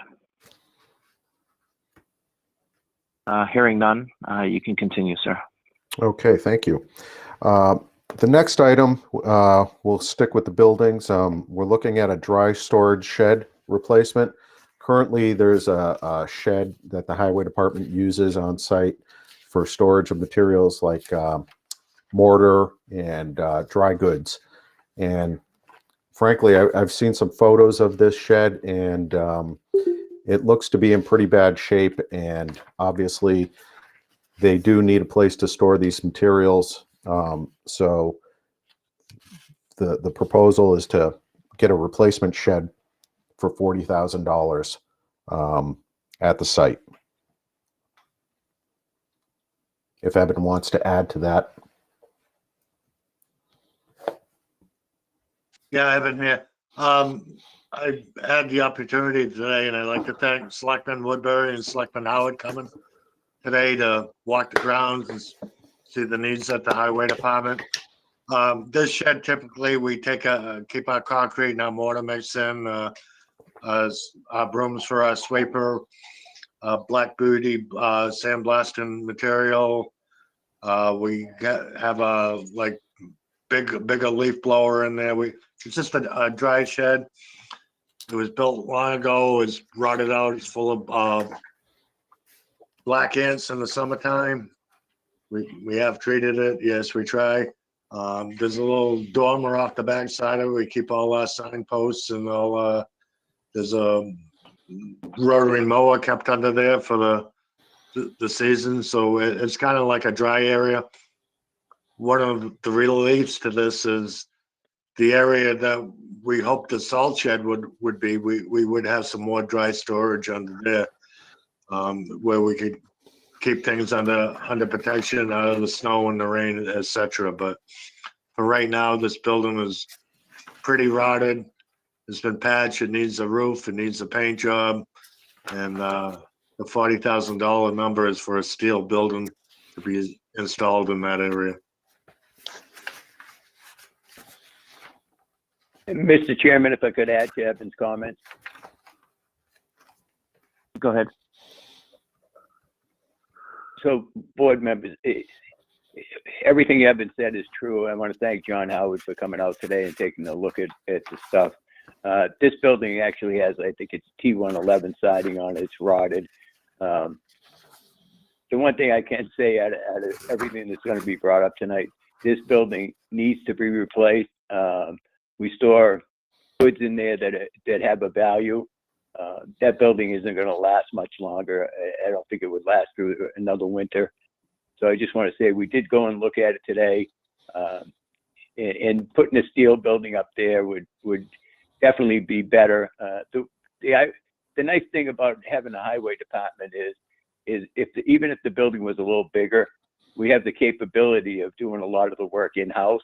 And I don't think everybody realizes the amount of work and the labor rate that we're saving by having them do that. Kind of my point, same with the salt shed. A lot of that, some work could be done in-house. So I think this is a building that really needs to be replaced. If you haven't seen it, you should take a ride down. It sits right next to our diesel storage and our gas storage. So I just want to say we did look at it today. If it was in your yard, you tear it down. So thank you. All right. Thank you. Any other comments, questions?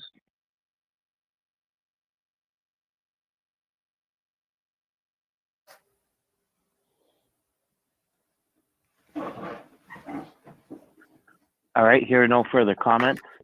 You can continue, sir. Okay. And to address Mr. Viner's earlier comment, I will make sure that you get a copy of the notes I'm using here from Billy Krakowski. So you have that tomorrow. Moving on, we did distribute a list of the vehicles that the highway department has. It's a colorful list. And before we start talking about the vehicles, I just want, if you have it, I want you to take a quick look at it. We did color code it, and we used as a basis a list that a regional agency for highway departments has put together for number of years of service for particular types of vehicles. And based on that list and the age and hours of the various vehicles we have in our fleet, you'll see the vehicles coded with the red color are really beyond their useful life, and they require significant maintenance. The ones that are shown in yellow are vehicles that are functional but starting to see increased wear and tear and added cost. And obviously the green is showing vehicles that are within their useful life and fairly operate like new. So we'll start by talking about the 10-ton dump with a wing plow. Currently, the highway department has vehicle 11 in the list, which requires a significant amount of work. I guess the transmission needs to be rebuilt. The hub and rim and tire package has to get redone. Hydraulic repairs need to get done. And the wind plow unit has to be replaced. Bill's estimate on those costs was $47,315. He also suggested that if we used an online auction to resell the property for similar vehicles, they fetch between $25,000 and $40,000, and the repair costs are more than that. So essentially, the vehicle's totaled if you think about it. It's my understanding that the tires cannot, they don't make the hub assembly anymore, so you can't get replacement tires for the vehicle. The hydraulic cable system requires replacement, and that's about it. So we're proposing to replace that with a new vehicle that's a cost of $288,000. Eben, I don't know if you want to add to that one. Yeah, so the numbers were kind of wrong as a tonnage. It's a 36-ton, which is a 10-wheeler, capable of 70,000 pounds, basically, of hauling capacity. Everything else is, as you said, the wing plow has major issues to it. It was a used wing plow, and God knows it was probably 30 years old when we got it. The big issue is when that truck goes down on two major arterial roads, including Route 31 North and South and Meadow Road, doesn't have a truck on it anymore. Years ago, we plowed with 2 6-wheelers, and we took the initiative within the highway department to get this wing plow and cut it off in the parking lot in Worcester and brought it back, and the mechanic fabricated it on a older truck that we had, and now this truck is a 1994 we're trying to replace. I think you can see that. You have a sheet in front of you, S11. Has 116,000 miles, and I think the speedometer probably broke 6-7 years ago. So it has much more than that.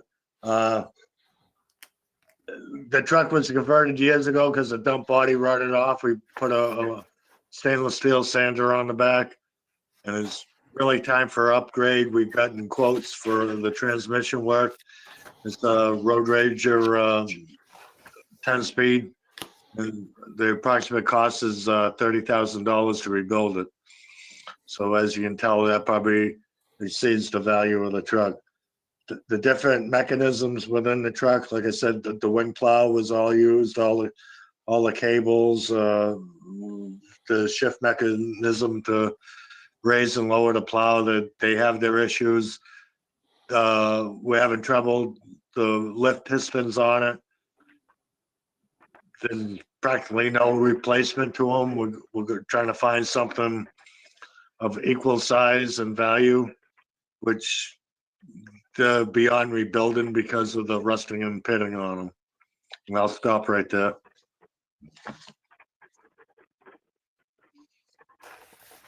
Through the chair, Eben, I got a question for you. The Snow Fighter, this is the truck you're referring to?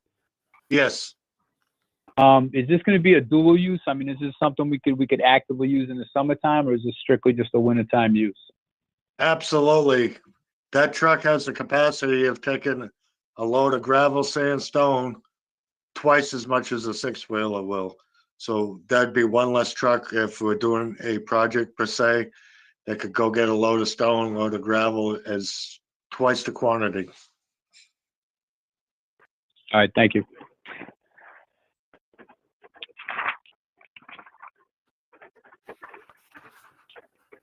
And Tom, I have a note here that the lease payment for this truck was built into their budget. Is that correct? That's right, Mr. Chairman. So the Snow Fighter 10-wheel dump and the F-350 1-ton, I have those currently placed in the highways operating budget as in a year one lease amount. I believe they're 5-year. I think the 10-wheeler is a 5-year lease and the 1-ton is a 3-year lease.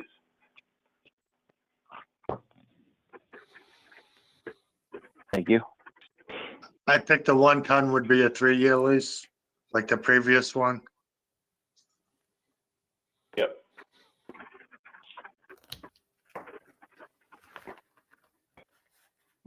Through the chair. Go ahead, John. So the routes that this truck would be assigned to, 31 Meadow Road, and how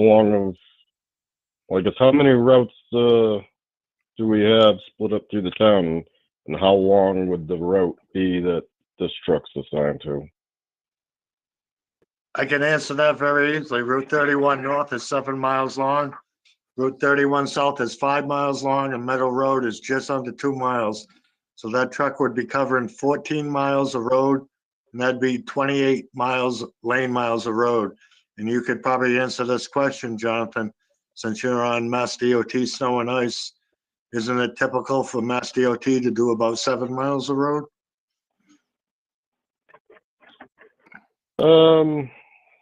That's the lower end.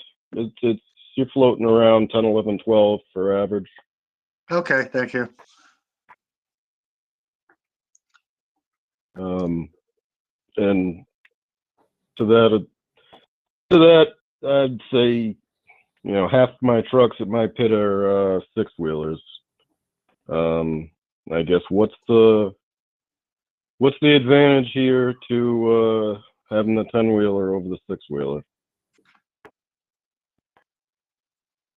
Well, I find very common on Route 9 in Spencer that they're all 10-wheelers or triaxles with a wing plow. One of the issues with ours is covering that lane miles of roads. That's 28 lane miles of road that he's covering. Is he only has a 7-yard spreader on the back, so he can't cover all 3 of those roads with 1 load of salt.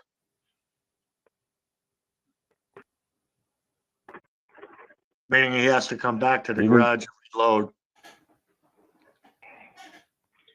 When you can get a properly outfitted 6-wheeler that'll have a 10-yard capacity with salt, that'll cover the route.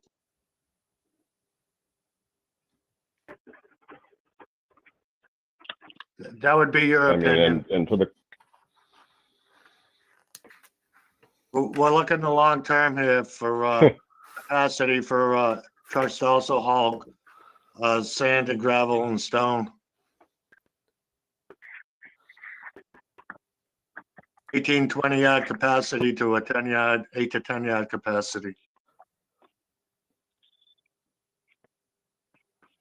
All right, and it's also worth factoring in that for the cost of a 10-wheeler, you could get a 6-wheeler plus probably another 1-ton to go with it. Don't disagree with those figures. I mean, how many routes do we have, and how many trucks do we currently have available? Without looking at the list quicker, as being down an employee this year, we only had six wheelers responding to snow and ice events, and 2 1-tons because there's only 8 guys at the highway department, and we're not up to our 9. The 9th guy would have had a final 6-wheeler, which would make 7 6-wheelers out there for our plow routes.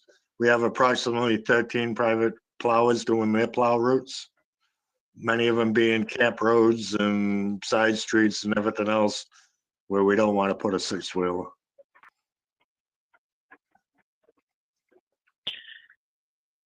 And Evan, our truck broke down, the one you're replacing, correct? And we had to hire outside company to come in and plow.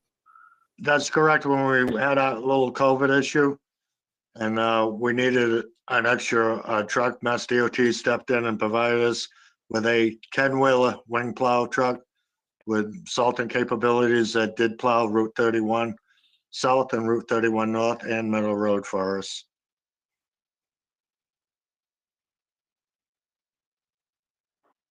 Mr. Chairman, Yes, Selectman Woodbury. through you, Mr. Chair, a couple of points to make here. The current truck is a seasonal truck only, the one with the wing plow. We have one operator for that truck. That truck is a manual transmission. He is also our HEO lead mechanic. Means if that truck, if another truck goes down and we have to go get it, that truck sits idle. We do not have another operator for that truck. As you know, our other trucks are automatics. And that's the other problem with this. If anybody saw us doing or saw the highway doing the new parking lot, I can tell you with the 6-wheelers, because they went by my house every day, it was constant. As we calculated, if we had that other truck, it would have saved us not only time, it would have saved us money in fuel, it would have saved us money in man hours, the back and forth. So when we talk about a 10-wheeler, I get the point. Most towns are using 6-wheelers. We did forever, but we're talking a truck that is old. It's outlived its usefulness, and that truck breaking down when the mechanic having to go back is costing this town more money than what we'll be saving with this truck. I just want to make that clear. And you are right, Mr. Chairman. We did have that through covert. We did have a state truck. That's probably what saved us. The other point I want to make is this town has 131 miles of road. 8 guys can't handle that. So we rely on private contractors. And I think the value of this truck for the long term, that's being a dual season truck straight through for 12 months a year versus a truck that we end up using, depending on the winter, a few months a year, and then sitting there. And again, I always request that, you know, when capital meets, that we all go and see what's out there and see the needs. And I think if you saw this truck, you'd understand why they're requesting to replace it. Jonathan makes a solid point about the 6-wheeler, but you have to look at the big picture of what this truck could do for the town. I just want to make those points. Thank you. All right, thank you. Any other questions or concerns on this?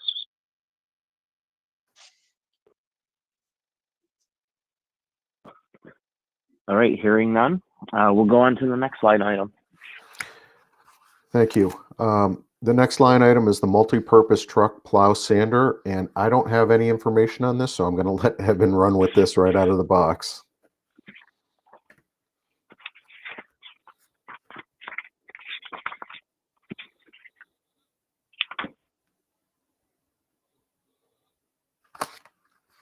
Evan, did you hear me? Okay, why don't we jump? We'll skip that I'm one. sorry, Bill. Oh, I was on mute. I was talking, but I was muted.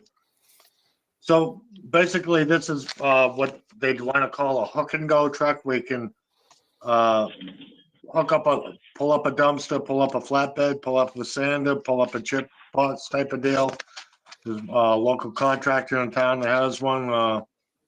My understanding, the town of Holden has a few of them, and it's becoming a popular thing with highway departments calling it a multi-use vehicle. You can plow, you can salt with it, you can do multiple things with it.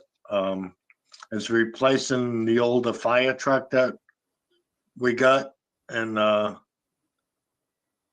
it's a 1990 GMC flat. We turned it into a flatbed. We took off the rescue bar. Basically, right now, the way it sits, we built a flatbed for it. We take all our tools, we store them on this flatbed. Typically, when we're rebuilding or replacing catch basins, we can store brick, mortar, wheelbarrows, and all the necessary tools to repair or replace the catch basin, which we do many of them every year, whether it's just changing the manhole cover or ever. This truck is equipped to do it all, put the compactor on it.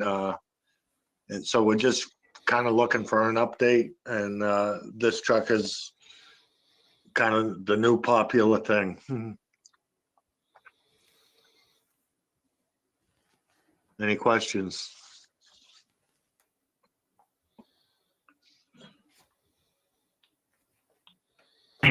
So through the chair, this would be replacing an existing truck? For the chair, yes, it's replacing a 1990 GMC. It was a fire truck we acquired. It was the old rescue truck, and we pulled the box off the back and made a flatbed out of it. It'd be S21 if you're looking at, take that back. Yes, S21 if you're looking at the sheet. And what's the current condition of that truck? The fire department gave up on it because they said it had clutch issues and everything else being a standard.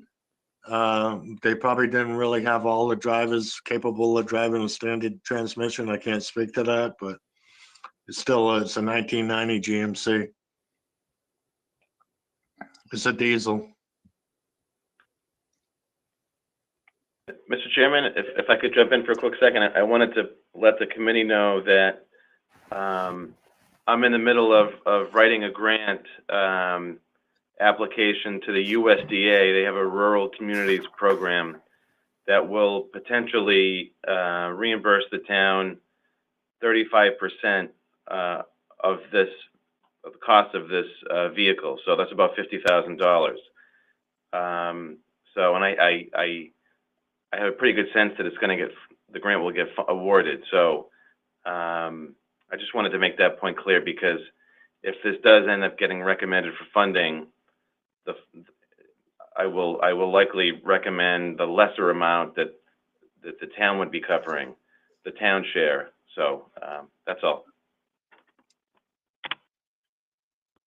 Thank you, Tom. Is that Any other grant questions? applicable to, sorry, is that grant applicable only to this specific type of truck, if you will? So through the chair, so I wanted to use the grant to pay for 35% of the 10-wheel dump, because we get more money for it. But the only way, the grant has some eligibility restrictions, and they won't allow reimbursements on leases. So my fear around taking the 10-wheeler out of the operating budget is A, that we would lose that capacity that we worked hard to build in the highways operating budget over the years, and B, there's a chance, even with the grant amount, that wouldn't be funded, given its high cost. So that's why that was my thought process for using applying the grant toward the multi-purpose hook and go truck.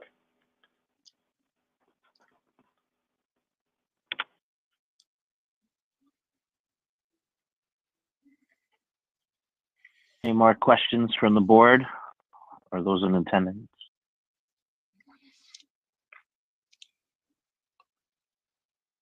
All right, hearing none. Mr. Chairman, I'll make a comment to that. Go ahead.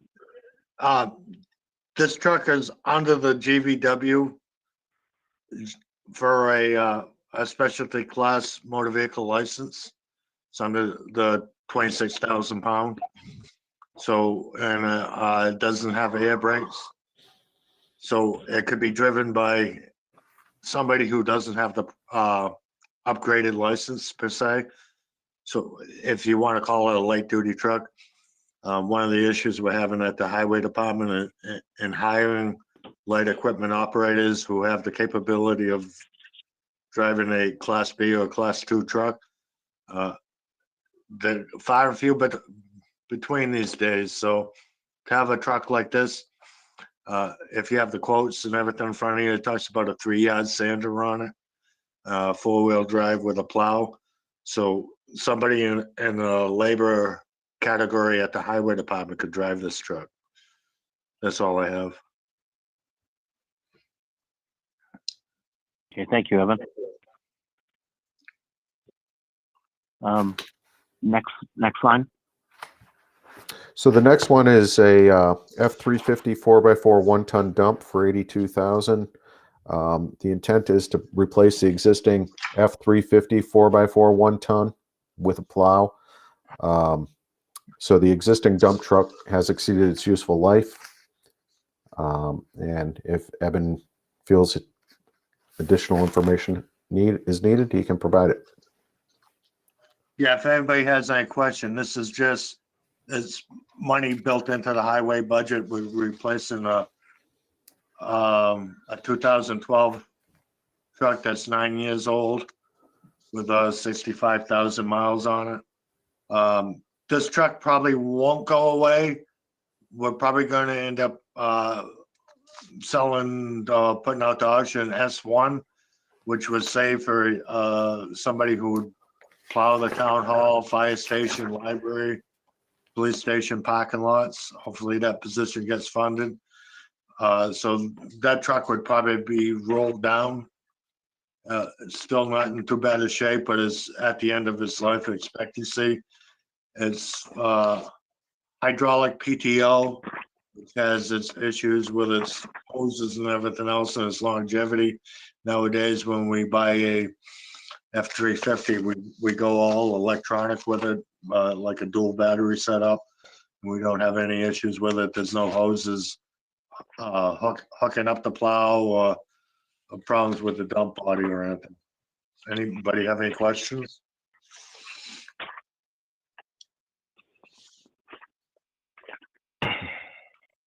Yeah, through the chair. So we're getting, we have 3 trucks being requested tonight. I'm looking at what, 1, 2, 3, 4, 5, 6, 7, 8, 9, 10, 11, 12, 13, 14 trucks on the list. And we have 8 highway employees. What are we doing with all the extra trucks? I'm not sure where you're counting trucks at all, but the ones in red, Well, Jonathan, ones that are due for replacement. Are you misreading that? no, I'm reading it. We're requesting 3. We're not requesting 14. By the way, the highway staff is understaffed. We're still down men, so.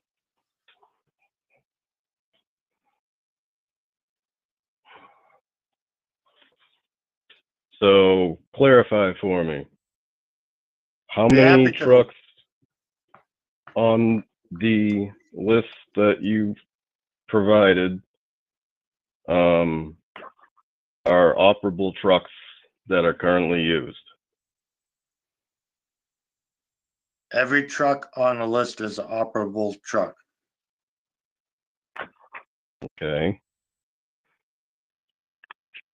And so what are you doing? I guess what's the point in having more trucks than you do people?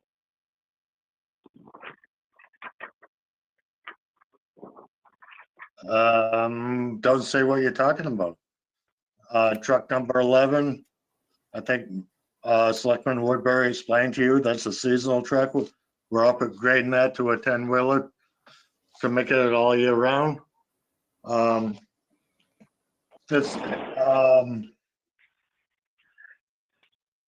multi-purpose truck is a truck we use, and I explained to you, it has multi-purposes. We can plow, we can sand, a labor could operate it. we're replacing a 1990 used fire truck. And the F-350, we're replacing a 9-year-old truck.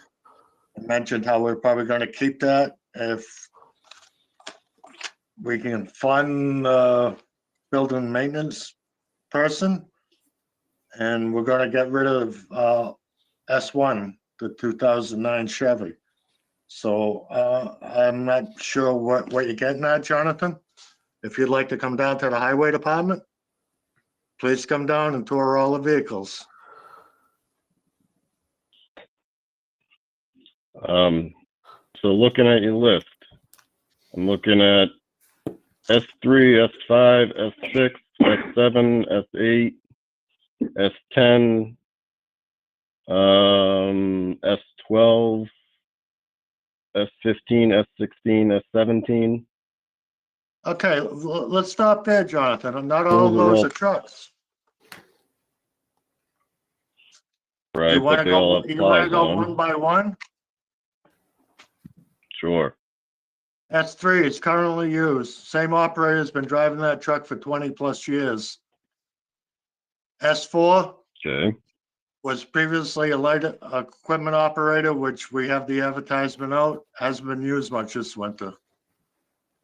S5 goes out every snowstorm. It's a F350, got a little yard and a half sander on it.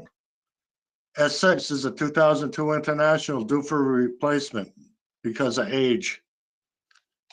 Currently goes out every storm. So is it, S7 is a part-time truck, just has a sander on it, capable of plowing. Typically, the operator of S11, if he has a sanding route in town, if he doesn't want to pull his wing plow to drive around town, he operates S7. S8 goes out on every snowstorm. It is in yellow. S9 is the pickup. We currently don't ply with S9. S10 goes out, went out quite a bit this year because our water department employee operated it because we're short a guy. S11 is the wind plow truck, goes out every storm. Does the 31s as we previously mentioned. You want me to keep going down this list? yep. S12, that's the John Deere loader that typically in a big snowstorm, I'll hook up a one-way plow because it's convenient and quick and do a pushback type operation. Otherwise, it's generally sitting at the ramp. The S13 cat backhoe, that only goes out during winter operations. I'm doing winter here because you asked how many trucks and how many operators. If both loaders happen to be out, which it hasn't happened this year because we're a shorter guy, the backhoe stays in the garage. The sweeper doesn't go out. S14 doesn't go out in the winter. S15, in the biggest storms, because there's a multi-angle plow, I will take that, or Highway 11 has taken that out in the past to do drifts on Northwest Road. S16 goes out every storm, every salting operation. S17 is what I typically plow with in a mild storm, and that's my salt truck. And where we go from there. S19, the trackless, a 24-year-old machine, goes out and does sidewalks as well as S20. S22 goes out at every storm. And it works all summer long if we have to haul material. And that's about it for plowing and salting operations.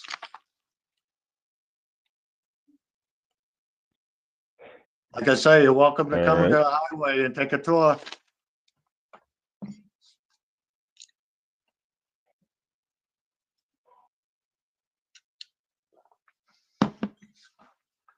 Does anybody have any questions over that?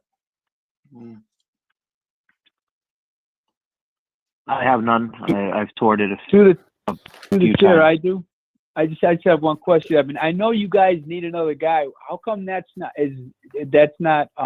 listed as a priority? Is that something that you can't list for financials or not? I don't know. And I'll explain it this way, Bob. Thank you for answering that question. In the last 5 years, the most recent employee just gave his notice, but in the last 5 years, we've lost 4 people.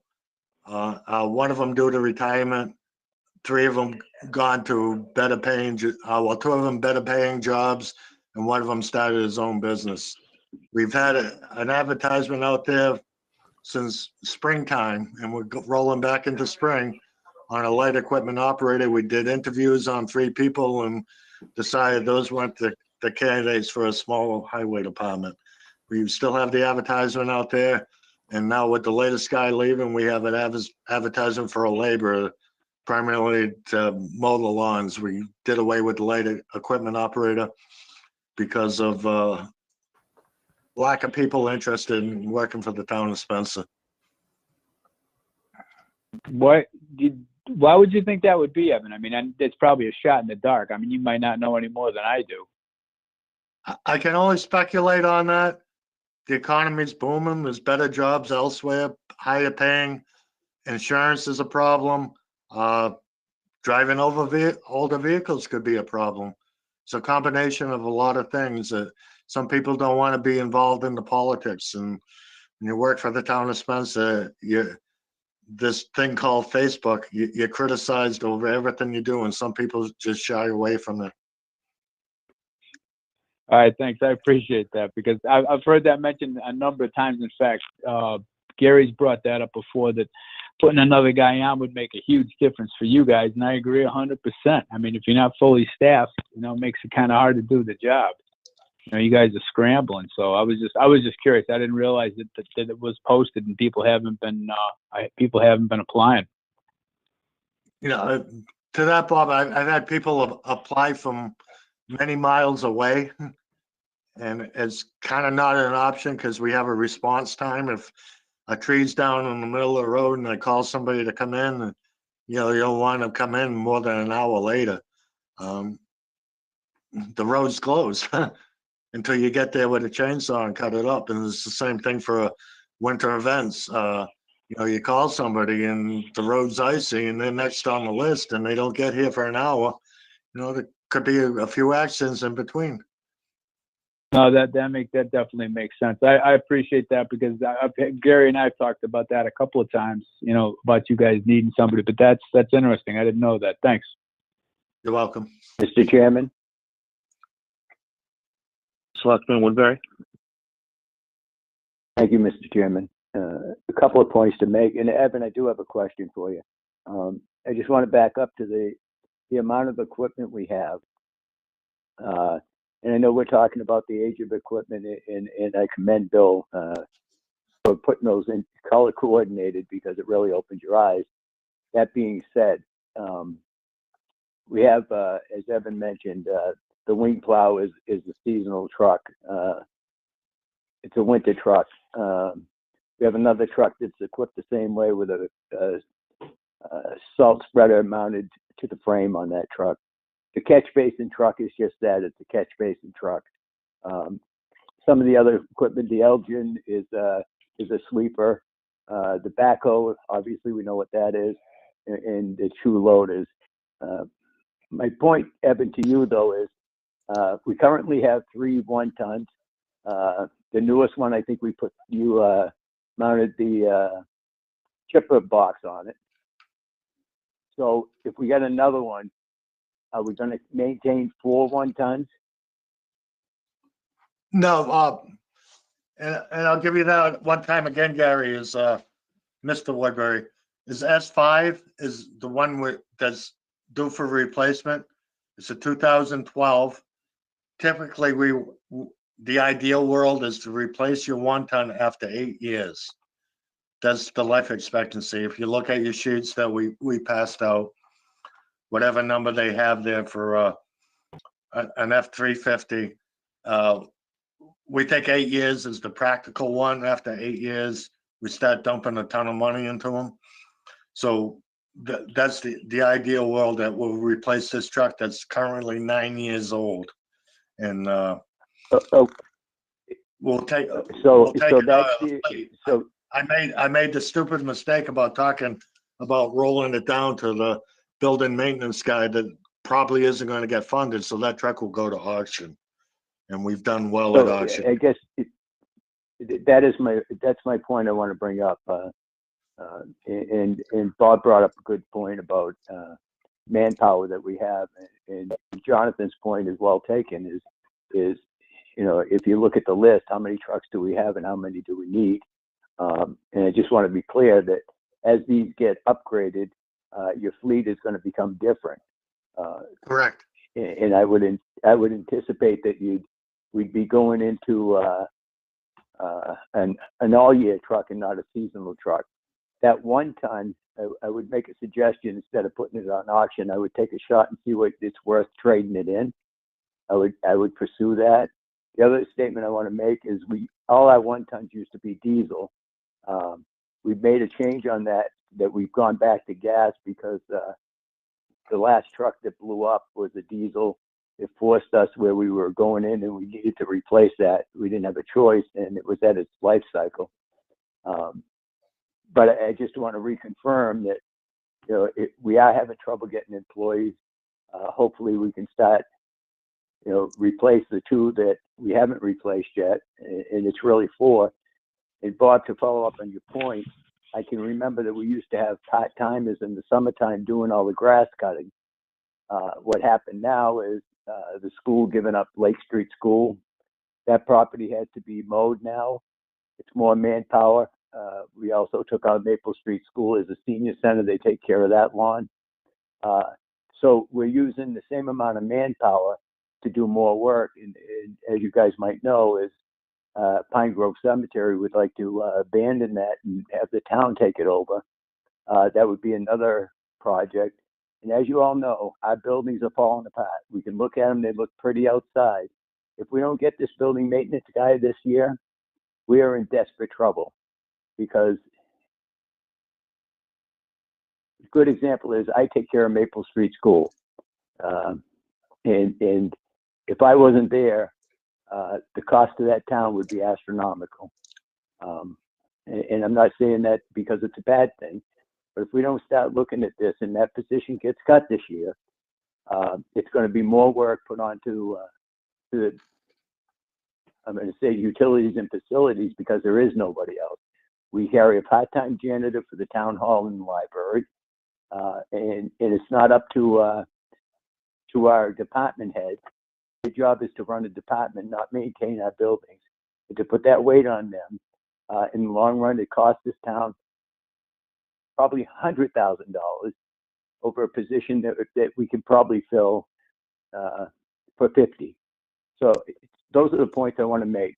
That as we upgrade the fleet, hopefully we don't need 2 trucks because we'll have 1 truck that can go year round. And I think that's the point we got to look at.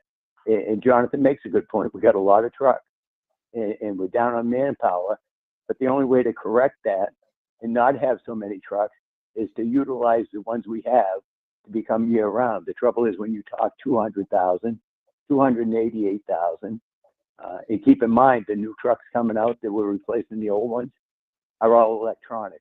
It's no more the mechanic in the garage. So if it breaks down, it gets on a flatbed, goes back to the dealer. So as we upgrade our fleet, I just want to be clear, you're hearing trucks that are 20 years old or whatever. As we replace them with newer trucks, the longevity of that truck we got to look at is probably going to be somewhere around 10, 12 years. So our long range plans really have to be is how do we get out of the quagmire we're in? So that's some of the stuff that, is for a conversation on another day. But if we don't start looking now, and it's not just the highway department. I mean, you got to look at the town in general. And as people request, our school budget goes out to the roof, the burden comes down to the municipal side. And that's what we got to be cautious of. So thank you, Mr. Chairman. I did have one question. I know we've been getting away from diesels. This 1 ton is a diesel. Is there a reason why we're going back? If you're referring to I'll call it the hook and go truck. It's a mid-class international. It's under 26,000 pounds. It is a diesel. The 1 ton is a gas job, the F-350. Does that answer it, or? Well, I'm looking at the specs and the pricing, Eben, and it's 6.7 Power Stroke diesel at $10,250 on the sheet that we have. If that's on the F-350, that is an error. That was probably done by Mr. Kukowski. I don't know if you have the full spec sheet in front of you. I think I may somewhere. I have Well, it my from intent- minute. Yeah. Oh, the Minuteman, that is not an F-350, I don't believe. The Ford? Yeah, it's F-350 chassis. No, I wouldn't support a diesel whatsoever. The last two ones left on tow trucks that sold it with Auctions International, and highway use of diesel isn't practical. Stop and go. It ruined the motors in it. All right, because that's actually all together on that dump that they put through your budget at $88,000. Yeah, I thought that was a high number. So I'd like to probably revise that number or whatever. If they do, that's probably not the correct number.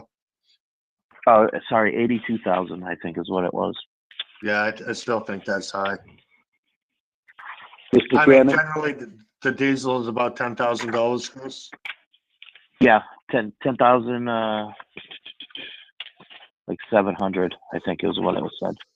Yeah, that wasn't my intention. I'm sorry, I missed that.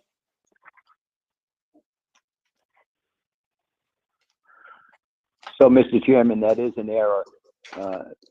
In Eben, we just bought that other one, was that last year or the year before? Yeah, the 2019. So Mr. Chairman, I'm sure they can send you that number. That diesel, absolutely, and I don't know if Bill Krakowski did the write-up on that, but definitely wrong. We would never, ever, because of the stop and go, idling hours, as you know, does nothing for the vehicle. It actually hurts it. So that is a major mistake. Thank you for catching that. Yeah, I good was just work, wondering Chris. because if we're leasing it, that lease payment in your budget will go down if it's based on the 82,000 and not say 72 or 71.8 or whatever it is. So that's Yeah, my only that'd be concern. corrected. Yeah. Yeah, I missed that one totally. It was a package that was handed me, and Mr. Tyler, Steve Tyler, kind of initiated this order of need or whatever, and I overlooked it. I'm bad.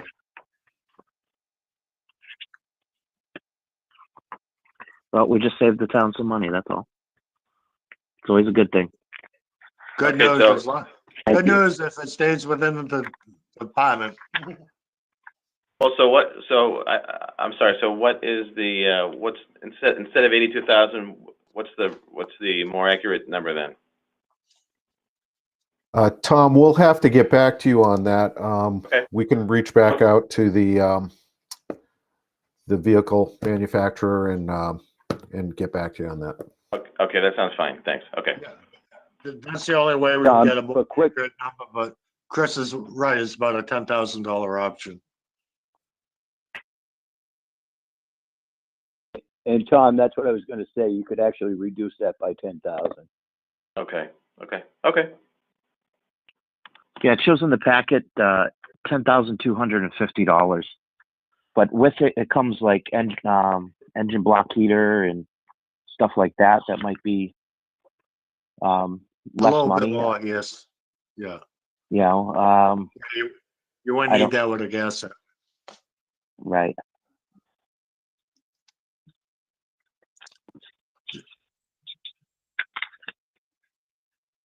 So safely say that it's a $70,000 truck and not an $80,000 truck would be a good way to put it. Yeah, how about the rapid heat supplemental cab heater? Is that because of the diesel? I believe that that's part of the option. Okay, all right. So it looks like we're up to like 10,700 difference. Yeah.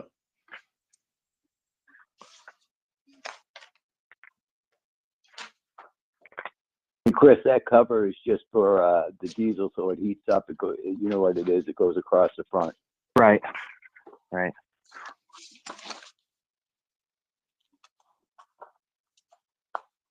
Yeah, this I truck wasn't spec'd by me. Sorry.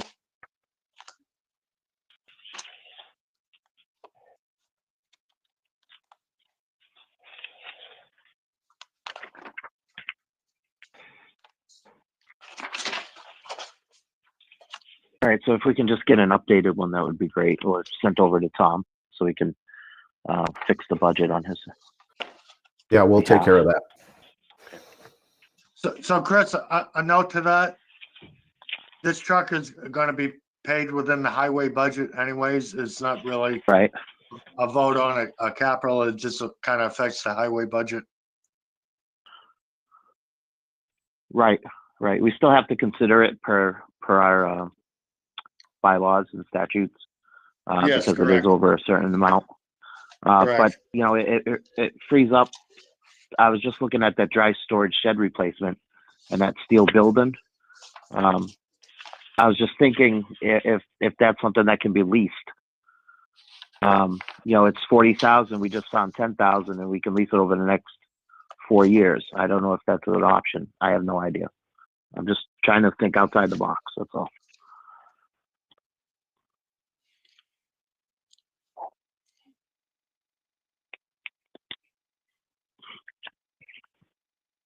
Is that something possible to be leased, Tom, or is it just for vehicles? I'm sorry, Chris. Ask the question again. I'm sorry. The dry storage shed replacement, Yeah. which is a steel building. I didn't know if that's something that they lease. I had looked into, I think, Gary had asked about potentially leasing, doing a lease for the salt storage shed. And there was some, I looked into that maybe a year or two ago, and there was some issues around collateral that the town would have to pledge. But I can look into that, you know, because it's the example you're giving here is a much smaller building. So it may be that we could do a lease purchase arrangement. So we can look into that. I just, you know, if it's a 4-year lease, you have the money in the budget from the difference in the truck. So I was just thinking outside the box to try to move things around. Yeah, I see what you're getting at. Yep. Mr. Chairman, I got a question. Go ahead. So the 1-ton dump that Evan was just talking about, that's going to be encumbered under DPW's budget. So, but by law, we have to at least hear it out. But this is something that we can consider off our plate. We still have to do our ranking report on it, but we do have to consider it. It has to go through us. Any capital expense, I believe, over $10,000, we have to consider. Right, but this is it's more of a matter of formality. I'm just trying to understand this. Maybe Through you, Mr. Chair. Good. Go ahead, Gary. I'm sorry. I was just going to just add my 2 cents to that. Bob, you are correct. The fact is that is built into their budget. So as far as capital expense, it's over the 10,000. The life expectancy comes into play, so it still has to go before you guys. And yes, it is built into their budget. They are paying out of their budget for it. Unlike the 10-wheeler they're asking for, the hook and go, that's through the capital to come out of free cash as a capital expense. So Chris made a good point about the building, and Tom and I did look at the building for the salt storage. He did a lot of hard work on it, and we'd have to put collateral up. So theoretically, if we picked, I don't know, let's say the highest truck we had or vehicle to put up against it was a ladder truck, and God forbid if the economy tanked or if we hit rock bottom, they could take our fire truck along with the building if they wanted to come and take it down. So that's why it wasn't a viable option on that building. As far as leasing the steel building, if you're talking, let's say roughly down to 30 grand, I think the estimate was 40. That's when you wouldn't want to lease. You'd want to pay that because it's short money for what it is. Just like the one that's going over to O'Gara Park that they bought. That building was $17,500 plus the excavation plus the foundation. I think for a total of, I don't remember, could have been 35,000. I don't remember the number. But when you talk about a building that's more storage, more as a garage type building, I don't think you really want to look at leasing that because it's short money. Just my opinion on that one. And Tom, you might want to add to it, but. Yeah, no, it's a good conversation. I mean, I think everyone's trying to be creative here because the dollars only go so far. So, but I do see I see the value of what you're saying, Gary. It's a much smaller building than the salt storage shed.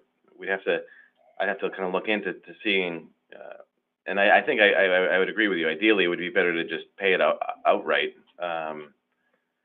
But back on the question that Bob had on, funding source, maybe the easiest way to think about this for the capital committee's view is to study the merits of the capital request independent of where the funding source is. I don't know if that helps, Well, then, see, Tom, then as a business owner, then I'm not trying to be difficult. I'm trying to really understand this because if I'm saving money someplace else or I have another funding source from like, say, from another project coming up, that's how I look at it. That's why I'm trying to make sure that I'm making decisions based on, what's actually in the budget. Like when you sent us the last cherry sheet you gave us. And it was like I think it's just a hair over 700,000, but we know that's a moving number. And I'm trying to understand this thing like what Evan was saying, that this is going to be in his budget. Is this something that's not technically taken off our plate, but it's something we can consider in place of? Yeah, I know. It's a little bit of an exercise. You have to. I realize that it's a little bit of an exercise. The committee has to artificial exercise. You have to technically not look at the funding source because, but how do you do that? I see your point. How do you do that? How do you have a conversation about these projects, these vehicles, when you and not talk about the funding impact and how that influences other, potential purchases. So I get it. I realize, but the strict reading of the capital bylaw, since it's over, as the chairman said, since the 10-wheel dump is and the 1-ton are well over $10,000 limit or threshold in the bylaw, that means that it automatically comes before the capital committee for a review and ranking. It doesn't. The fact that it's funded in the operating budget, that's just where I have it funded. So I know I realize it's kind of it's hard to have these conversations and not talk about funding sources and impacts. I get yeah, that. I guess because I understand what you're saying, Tom. I'm having a hard time wrapping my head around it because it's like I'm looking at it and I'm saying, okay, well, this is in their budget, so technically we can now afford to maybe do something else, but apparently that's not the case. So we just have to look at this just in terms of ranking. We just have to keep looking at this like there is no funding source. Everything's on a level playing field.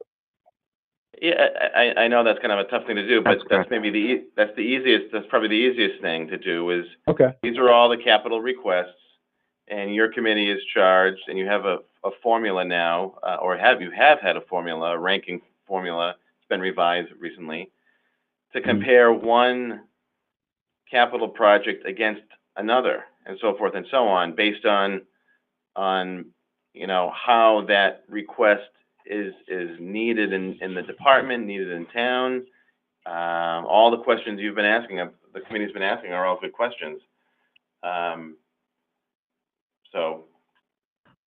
No, I get it. I appreciate taking the time. I'm just trying to wrap my head around that. As a business owner, it doesn't make a lot of sense, but I understand you have to follow the state, the state standards and the mandates. I get that.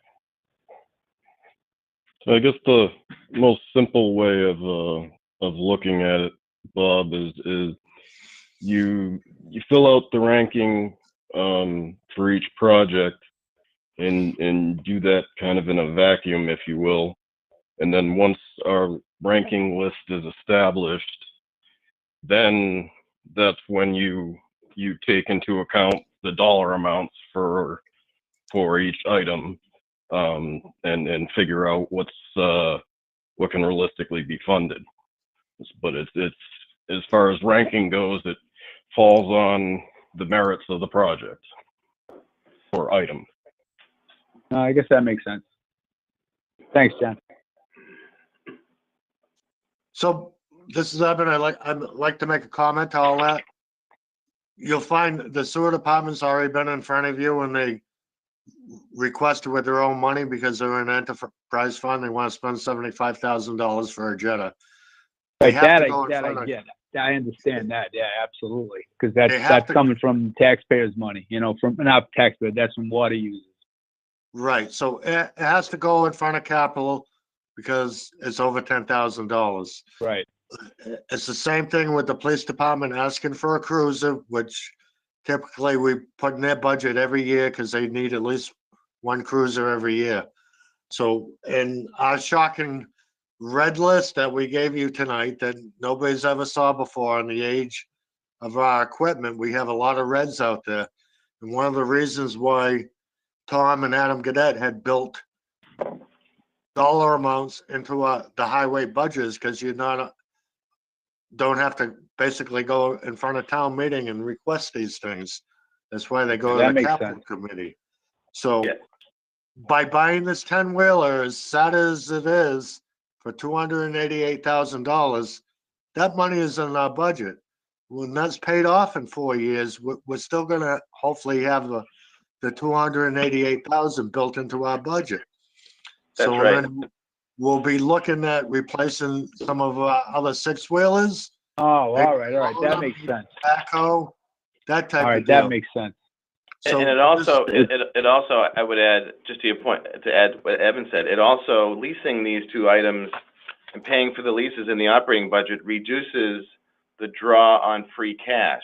So that stretches those free cash dollars out for other possible purchases.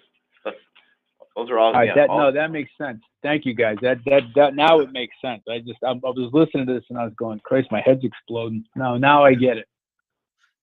So and it's the same thing we did with the fire department, so that they're able to upgrade their equipment because their trucks are double, triple what the highway departments are, and right. We couldn't fund them. So we can fund a little at a time and then put it in their budget and pay over years. But because it's over that $10,000 threshold, we have to consider it has to come before our committee, and then the sheets that are in your booklets. It doesn't give any real funding sources, how it's going to be funded, when it's going to be funded. It asks questions the same for each thing. It doesn't matter if it's the voting booths we did last year or the fire truck. Everything stands on its own, and we rank it based on that. Cool, that makes sense. Thanks for working with the slow kid. It took me years to get up to speed. Still not up to speed, so. And I'll comment to that. That's one of the problems we have with the town and our budget. We solely rely on free cash to fund these things, whether it's to buy a fire truck or a highway truck or police cruiser. We have to have the free cash to do it. And that's our only funding source. So when we use up our free cash, in the example last year, it was a Passover year. the highway department got a pickup truck, and the police department got a cruiser, and the rest of it went to Maple Street School for the firework. So other things didn't get funded last year. Now this is a makeup year, and we don't have enough money to do it.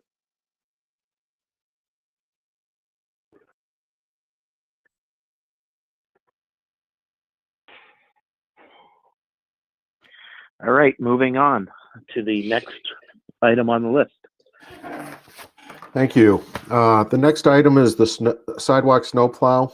The current snowplow is a 1997 trackless and is in very poor condition.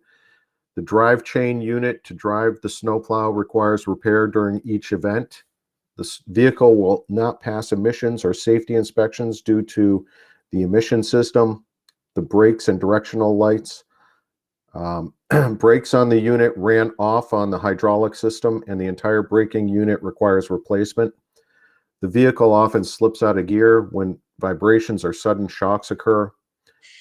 The braking system deficiencies are the unit's transmission slippage combined to create a very dangerous situation while operating on the steep hills of Spencer. Now, Eben, I don't know if you want to add to that. Yeah, I'd like everybody to take it for a ride. Not just kidding. It's hydrostatic. The high and low speed is very difficult to get in and out. The tractor's been split in half twice. There's a clutch, transmission, all-wheel drive issue. It's a 1997. It's past its peak. We like to put out 2 sidewalk tractors whenever we can. One of them, if you put it out, it's going to be more than 8 hours. It could be 16 hours with one piece of equipment.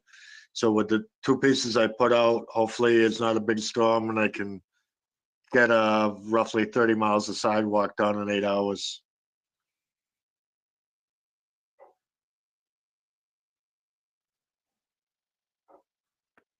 Any questions from the board on this item? Yeah, through the chair. So how many miles of sidewalk are we looking at that have to be done? Usually, I have the number 30 miles of sidewalk.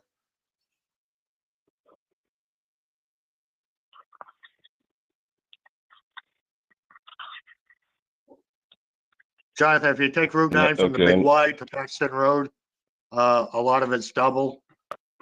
I think that's about 7 miles east-west.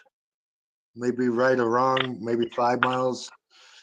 But that's a good majority of our sidewalks: Maple Street, Pleasant Street, Mechanic Street, Cherry Street, Clark Adams, Ash Street, Lincoln Street. A lot of these are because of walkability issues between the schools. How village residents, per se, if they can still walk, all the way up to Astorwood and around DPI. We do Grove Street. Yeah, I'm guessing it's close to 30 miles of sidewalk we do.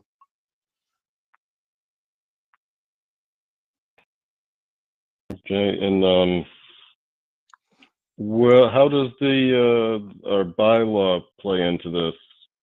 Because wasn't it in the last few years that we instituted some kind of bylaw with having a butter is responsible for clearing a sidewalk?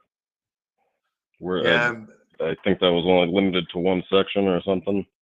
yeah, it's just in the general downtown area with all the street signs and ornamental lights. The sidewalk tractor doesn't fit there. We dump that on the businesses. Most of them are pretty good. There's some of them that do nothing. And we can't get in there with our tractor to begin with. When we do have a large snow volume, we take it out with loaders anyways. No way to push, blow, or anything with the snow downtown with the buildings on the back of sidewalk. And is there any grant availability for this machine? Go ahead, Mr. Woodbury.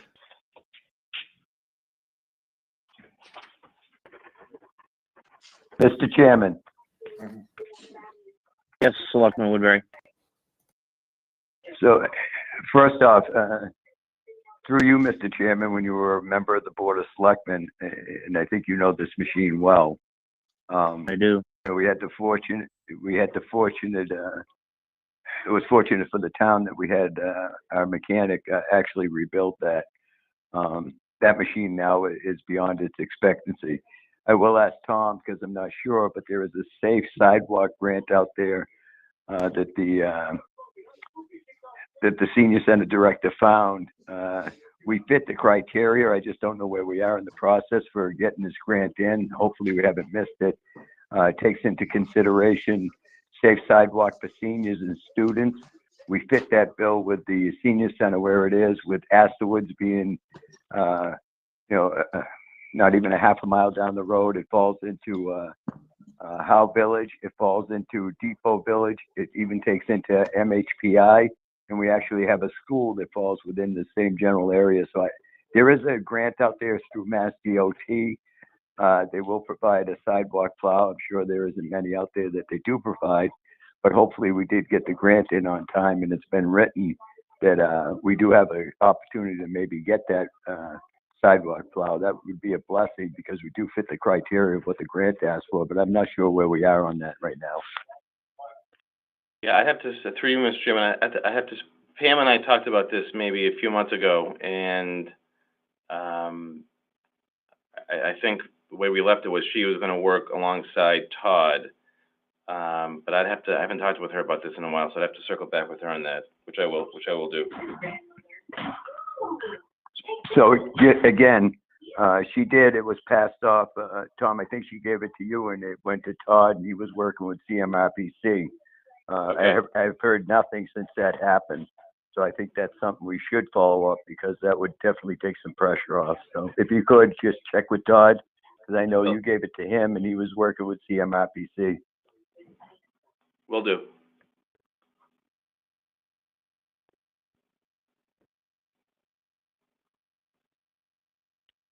All right. Any other questions on this? All right. Hearing none. Next item. Lastly, for highway, we're looking for a brush chipper for $42,000. The existing 2002 Bandit brush chipper is in need of replacement due to its age and that no backup equipment exists. The unit lacks adequate safety features such as winch loading and retrieval systems, safety lights, and a stop bar. And if Eben would like to add to that.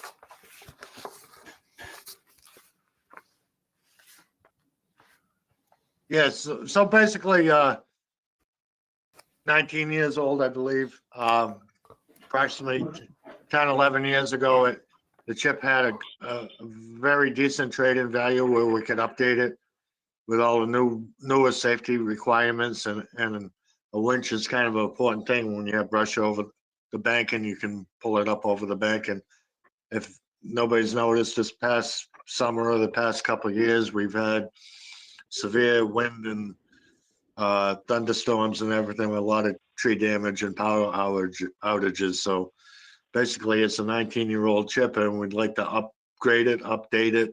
It's probably well overdue. It's not an item that you want to let safety be a non-existent factor. Chippers can kill people, maim people. So we'd like an upgraded version. Thank you.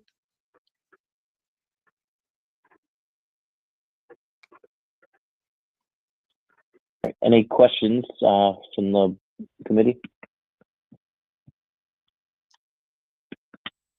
So what, through the chair, we have, one right now. Is there any value to that as far as, I guess, or what will happen to that?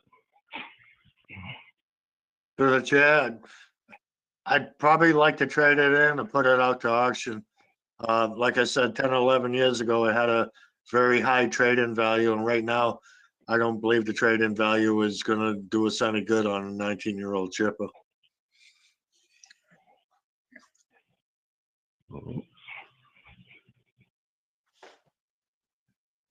Generally, if we trade anything in, the value's lower. If we put it out to auction, which we've been pretty successful over the last 3 or 4 years, that money just goes into the general fund. It doesn't stay within the department. You can't really put it towards the newer chipper.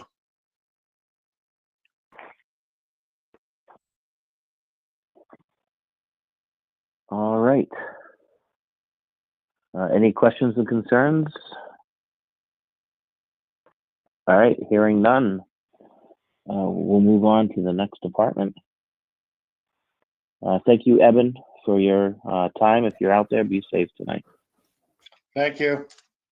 Hey, Mr. Chair.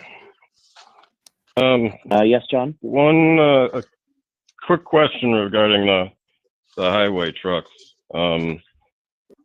Are we running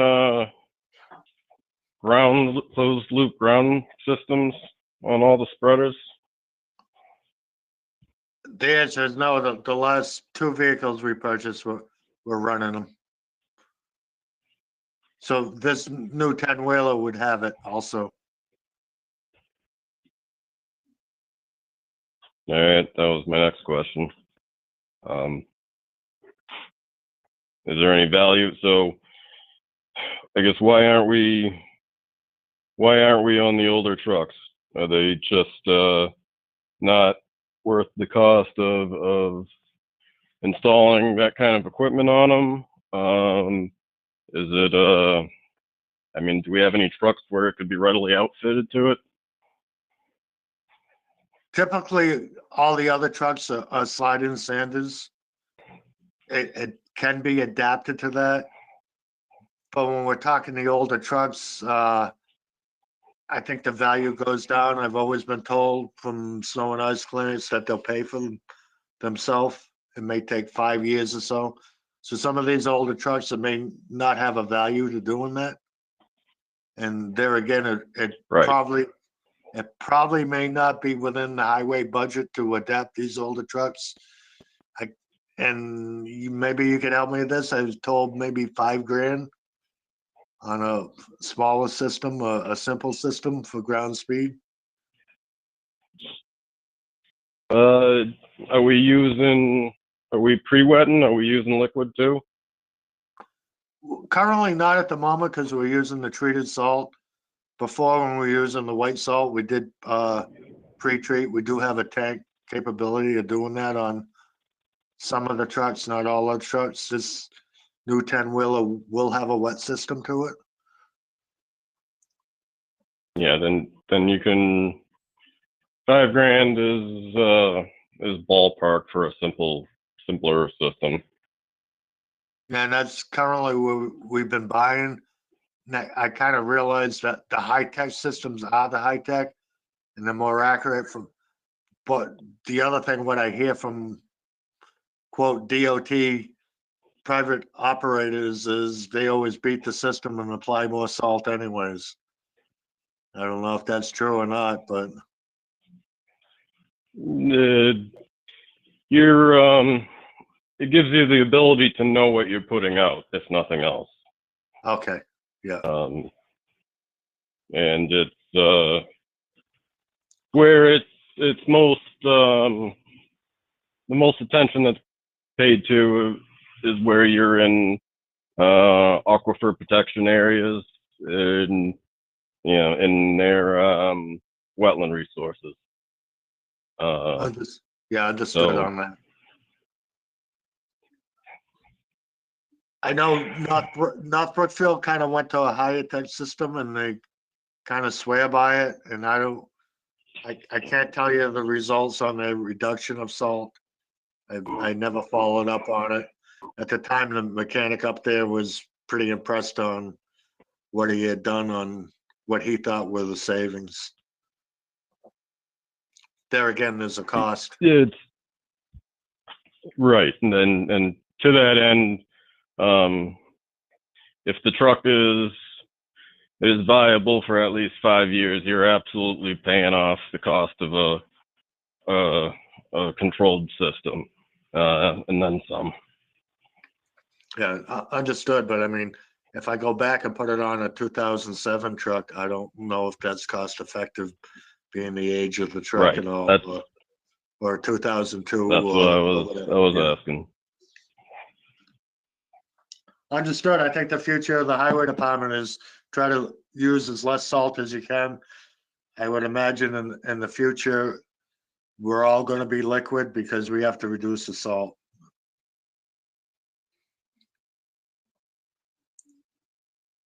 Yep. Especially, well, it cost and environmental reasons. It's well, my section. I deal with Auburn. Just ask the town of Auburn what they've had to go through regarding their public water supply, and it's all due to salt usage on the Pike and Route 20 and 146. So it's a worthwhile investment. I agree.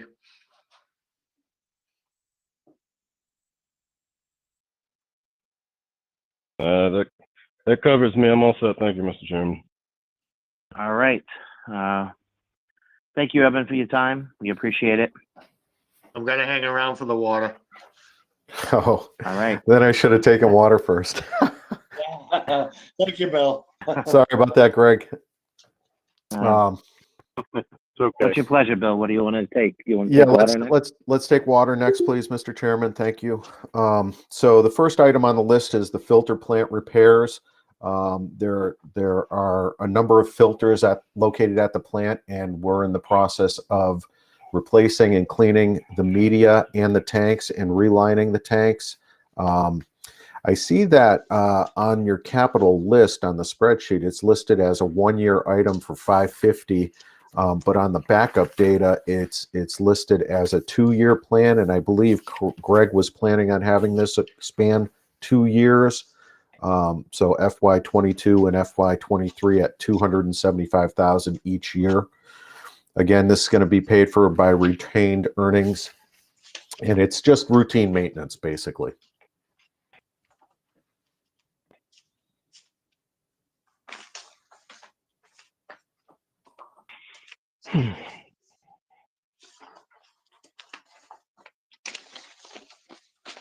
Actually, if I could chime in, Greg here. Can you guys hear me?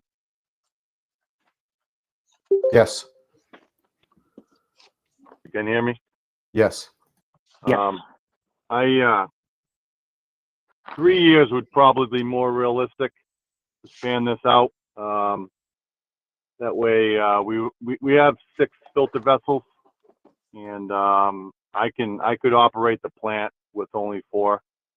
So if we did 2 at a time, maybe 2 per year, that would diminish the downtime of the water plant. So we could always have 2 sources available at all times. So that's all. So, Greg, would you expect the cost to be $275 over 3 years? If we did, I think it ends up being approximately 75,000 per filter. So if we did, it's 150. If we did 2 a year, it'd be 150 per year. For 3 years. If that answers your question. Yep. Yep. So Okay, it so I looks think like I'll just I'm sorry. update the spreadsheet here to show for fiscal 22, it's 150, right? If that's the more accurate number. That's correct. Okay, all right. Correct.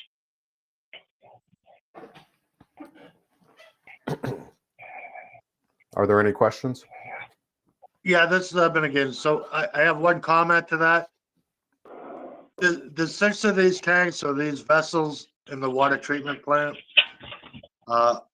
one of them has sprung a major leak, and I'm sure Greg could comment further than I can. But so the idea is to line these tanks, and once all the media and everything's drained out of it, and and all the water's shut off to it, somebody has to go inside these tanks and line it, and then it'll be a tank inspection at that point. Am I correct with that, Greg? Yes, you're correct, Evan. I'm glad you brought that up. Yeah, actually, 2 of the filters have sprung leaks from interior corrosion. We believe it's just from the the chlorine that's added at high doses. So that's kind of why we want to do the two to start. Get the 2 that are wounded, get those cleaned up. And Evan's right when he says they would come in, vac out all the meteor and the stone that's inside these vessels, do an inspection, and then line the tanks with an epoxy coating or whatever they seem fit, whatever the recommendations are, and then get those 2 back online, and then the following year do 2 more, and then the following year do 2 more.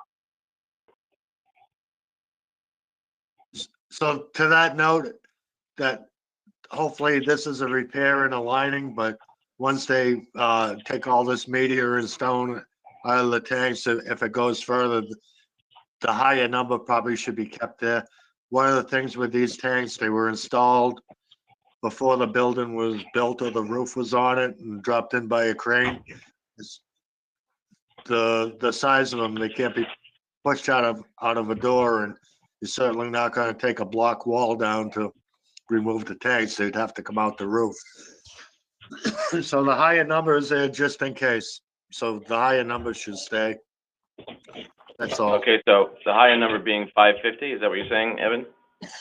Yeah, the higher number is going to stay there until the first tanks are inspected and to find out whether they can be repaired or whether they have to be replaced. Okay. Do you agree, Greg?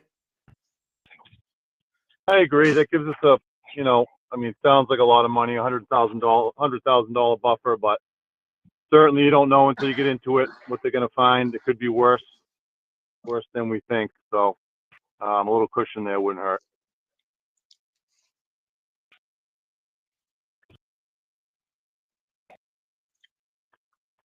Any questions from any member on the board?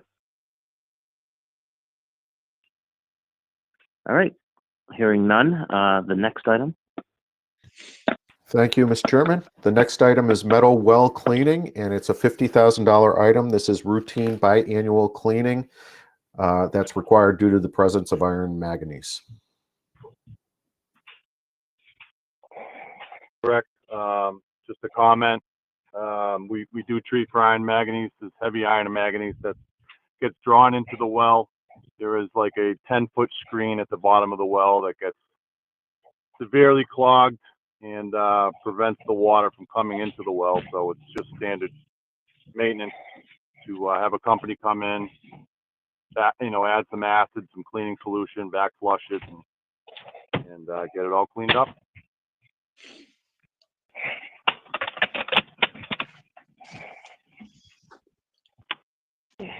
Any questions? All right, hearing none. Next item. The next item is Moose Hill tank ladder. This is an item that was identified by the DEP as a critical item that needs to get replaced. So we carried a price of $50,000. We did get a quote to do the work, and so that should be in your packet as well. Coming.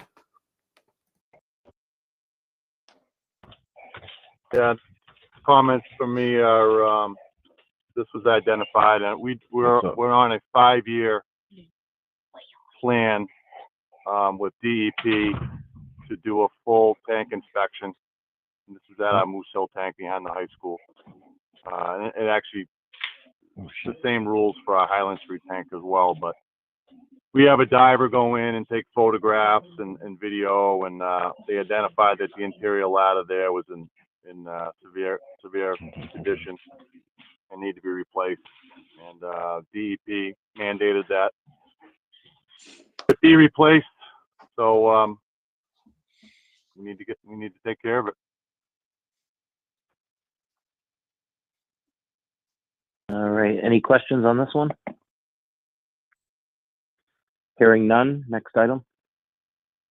Thank you, Mr. Chairman. If with your permission, I'd like to group together Mechanic Street, Clark Terrace, Church Street, and Cottage Street.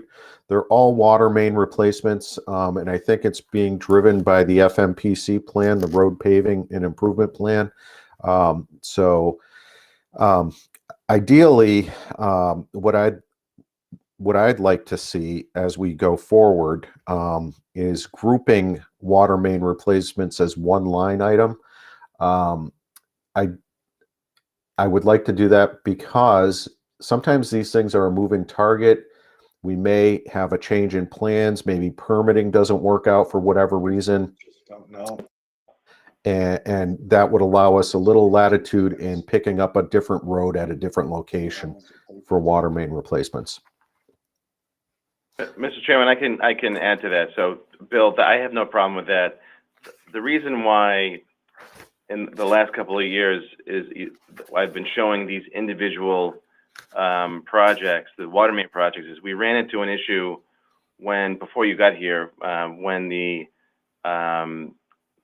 SRF funded water main replacement on Main and Greenville streets didn't go specifically before the capital committee. It was just included in a kind of a blanket capital efficiency plan. And so when the lawyers got involved, the bond counsel, and during the borrowing paperwork, they looked into this and they said, well, they looked at our bylaw and said, show us the minutes of a capital meeting where this project was presented explicitly. And so I wasn't able to do that because I kind of reacted to that and made sure that each of these water main projects is now appearing explicitly. So, but that being said, I understand what you're saying, Bill. That makes sense. If going forward, if you want to talk about or reference in the capital plan various water main replacements and leave it open-ended, as long as we don't have to borrow funds for those projects, then we're fine. And then it gives you that latitude to schedule projects as you see fit, as the schedule allows. I'm A-okay with that. Understood. Just a little background for everyone on that. So. Great. So with these, it's pretty routine that when needed, if a road is going to be improved, the water department's been replacing the water lines in that road prior to digging up the road for obvious reasons.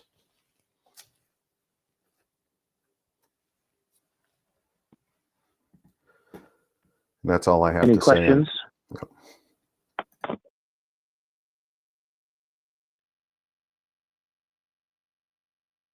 All right, hearing none.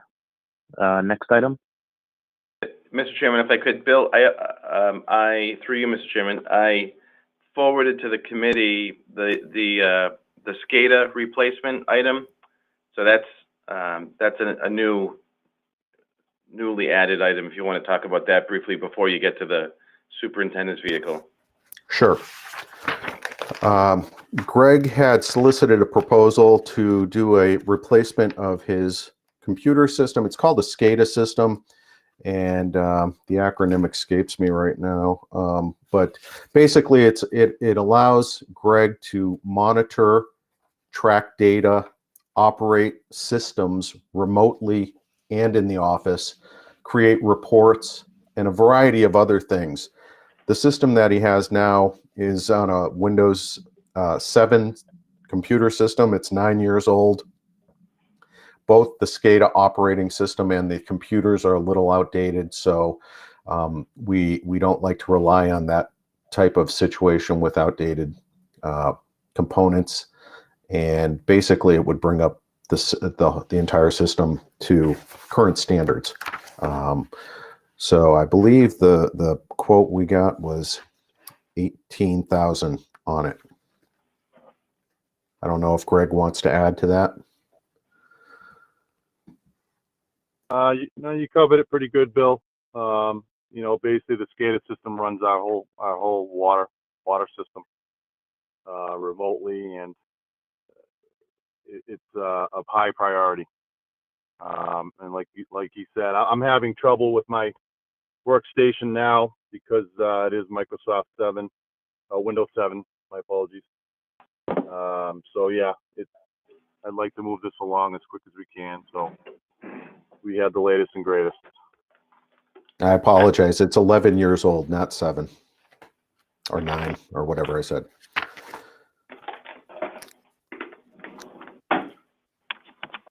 Any questions from the committee on this?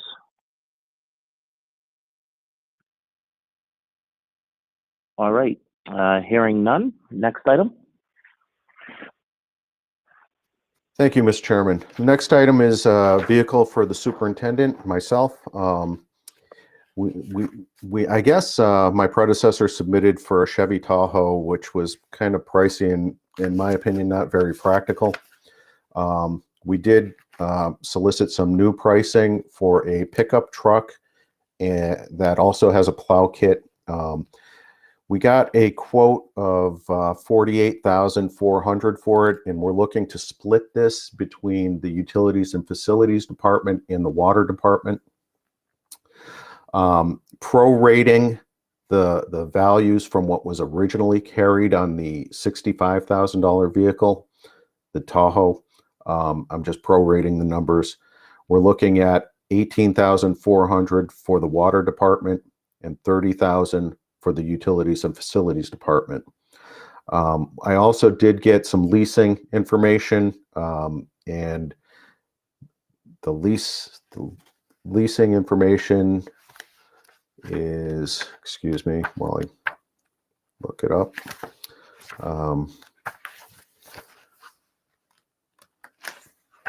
I apologize. Sorry, that's the, yeah, actually though, I apologize. Let's see. I don't have the lease document. Tom, do you have the lease document in front of you? No, I actually don't have it either, but it may be, we may end up, my thought is that we could potentially purchase this outright. Yeah, that's the way I ran the numbers, which is why I had the numbers.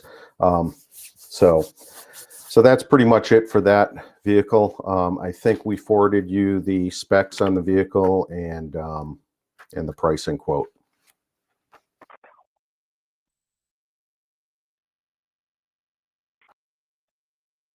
Any questions from any member on the committee on this vehicle?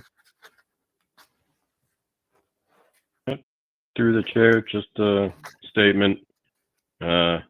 Makes a lot more sense than the previously proposed vehicle. That it does. I did have one question on the estimate.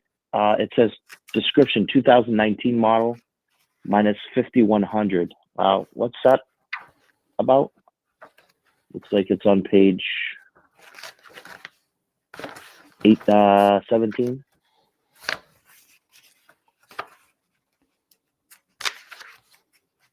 I'm flipping through pages.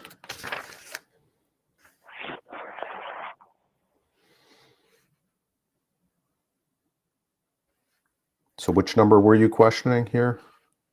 Where it says description 2019 model minus 5,100. I think that's simply because it's an older model. They want to get rid of it probably.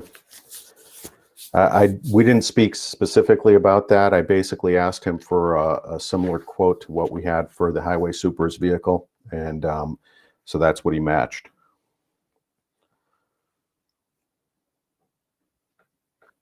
Mr. Chairman? Okay. Yep, Evan? Yeah, this should be for 2021. The 2020, the highway truck that I drive was $45,750. And the lease payments for 3 years, I think were around $17,000. So it is almost $3,000 more. So those lease payments should be under 18,000, but it was for a 2021, what I had talked Okay. to,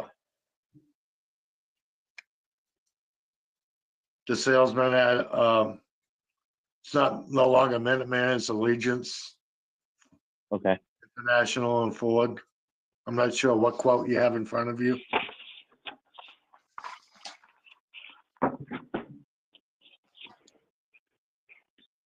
It shows a 2022 F-250. Yeah, that but at should the be very it. but at the very bottom on page 17, it does say, let me just find it real quick. And I think that 5,000 is a negative for a municipal deal. Okay. All right. It was up 50, was it 54 or something on that quote? Yeah, 53.5. Yeah, and then the 5,000 was a negative to bring it down to 48,400. Okay, so it has nothing to do with the model. It was just like a. No, Okay. I even talked Thank to you. him about if they had a 2020 in stock. He said they're going pretty quick these days to get Bill into a truck quicker, because even like my truck, if we were to order it after town meeting, the highway truck didn't arrive until January. Ford didn't start building them last year until December is when they built the truck I drive, the highway truck. And I got it in early January. I mean, the only update was the plow and the lights, basically, but the lead time, and you could probably speak to that being in the business, Chris, is the outlook is not good for the manufacturers tooling up this year. No, they're actually missing computer chips. So because of COVID, there's not enough computer chips for the computers. So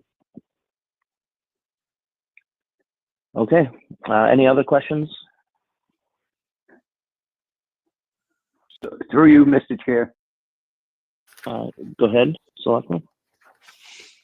Kevin, when you spoke to the rep, did he think there was any 2020s, or did he just say it was going to be tough? Because I don't think we really care if it's yellow, white. I'm just curious if he even looked out there, or whether he just says, it's going to be tough. Any way to find that out? Well, it's like, as well as I do, money talks and bullshit walks. Sorry to say that, but you got to be prepared to pull the trigger. I mean, if he goes out and looks for a 2021, is we got to say we want it and move that down the line, and that can't happen until after town meeting. So at town meeting, that's the conversation. It passes, and that's when you order a truck. You don't wait till July 1st to June 30th is after town meeting. When you're approved for the money, that's when you typically order vehicles. And like I said, it took till January until I got the pickup, and it was even worse with the six-wheeler. I don't think I got that till March last year. So it basically missed the winter season. So with me, if I order a 10-wheeler and a 1-ton and everything else, I may not see that till after January next year. That won't be part of the operations next year in the winter until late winter, early spring, and that's the way the manufacturers are going. That's all I have. And that was my major concern is production of any vehicles right now are limited. So I'm not sure even though it's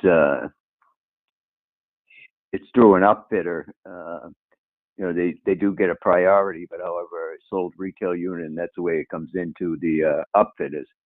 But I think I'm worried about the limited production. You could take a ride out by Belize Chevrolet or any of them and go to Diamond Chevrolet, and I will say Ford seems to be producing more than the other manufacturers, but I think at some point that will dry up, and that's my major concern. Is even though we're talking about this for really for the next fiscal year, or close to it, that we're going to be limited on what we can get, and that's my major concern. Is we may be sitting here and and be looking that we end up with a 2022. So that's why I was just curious if he knew of anything out there, but thank you. Yeah, and to that comment, Gary, and this happened back in 2017 when I ordered that truck, and he basically told me we don't build extra trucks. We have to tell International how many trucks we want to order, and there's not going to be any extras because every dealer that sells International trucks, they're going to put in their order, and they may build 5% more for other people, for the private sector to buy them, but they want the orders in before they build the trucks because they don't want to sit on inventory anymore. They don't want to speculate that somebody's going to walk in the door and buy this truck. That's all I have. All right, thank you. Any other questions or comments? All right, hearing none, I guess we'll move on to the transfer station. Okay, so that took care of also the utilities and facilities department, obviously.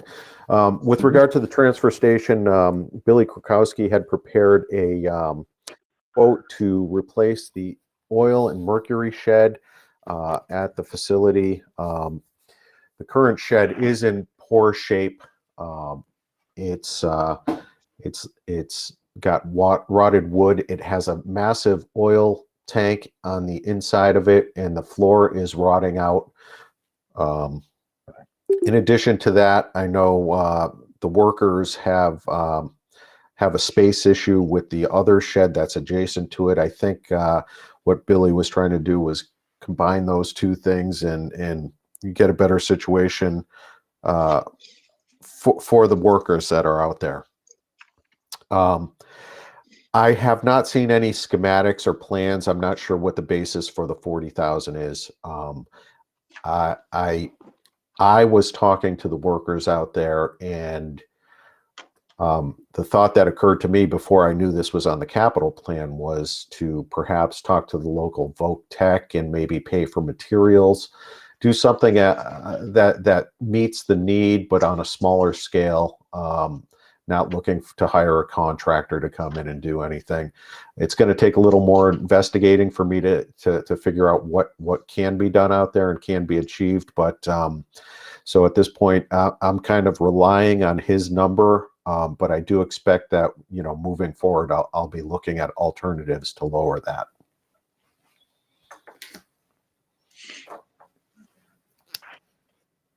Okay, thank you.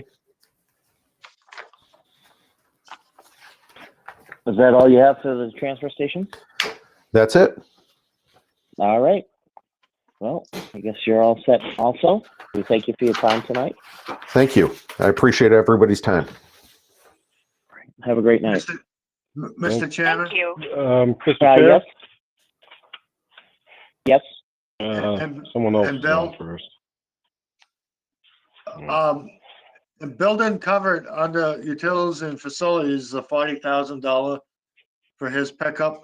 And there's also back in the water department, there was a $20,000. I don't know if that was covered properly. I talked about the pickup. Yes, it was Yes. actually opened up under the water discussion, Eben, Yeah. but I kind of rolled in the utilities and facilities discussion at the same time. Yeah, so there is a line item in utilities and facilities of $40,000. I didn't know if you guys realize that.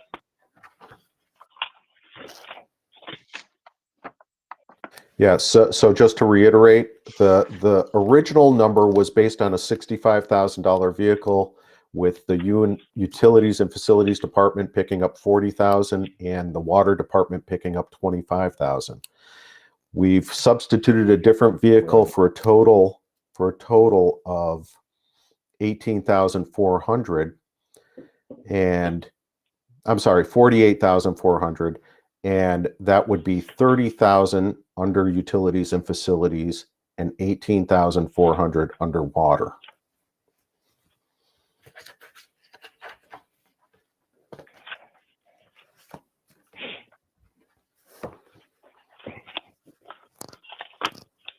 Gotcha. Makes sense. Okay, yep, I have it, first page. And I've actually, Mr. Chairman, I've updated the Excel spreadsheet. So I'll send that out to the committee as well, so you have an updated spreadsheet to look at. Okay, thank you.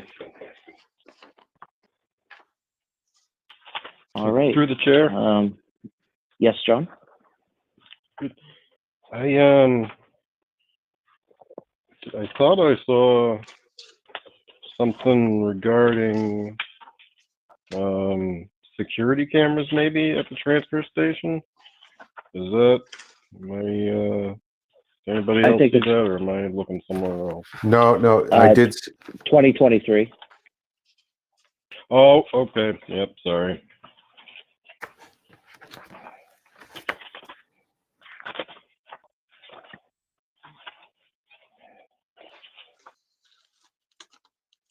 All right.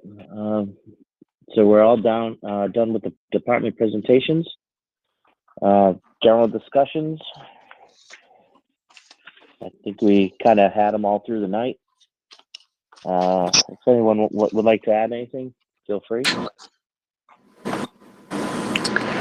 Just a simple question, Chris. You may have covered this in another meeting, and I'm sorry if you did. We've established that we're going to use the new scorecard for these. That is correct. Yep. Thanks.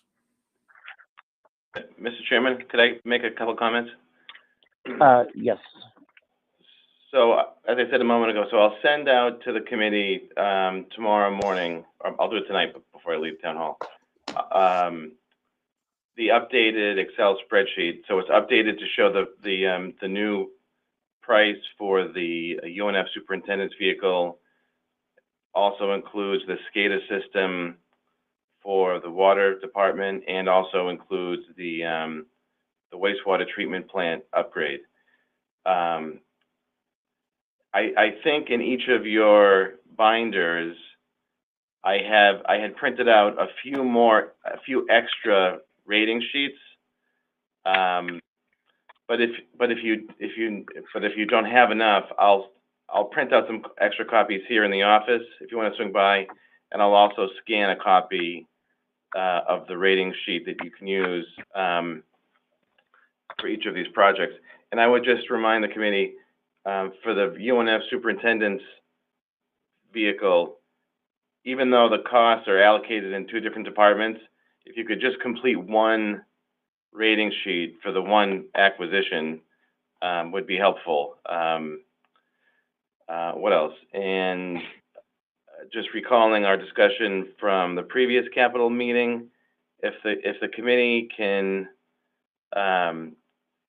submit their rankings to me by next Thursday, no later than next Thursday, I can, as I said at the last meeting, I can then turn around, I can aggregate the results and turn them around and have them ready for the committee for your March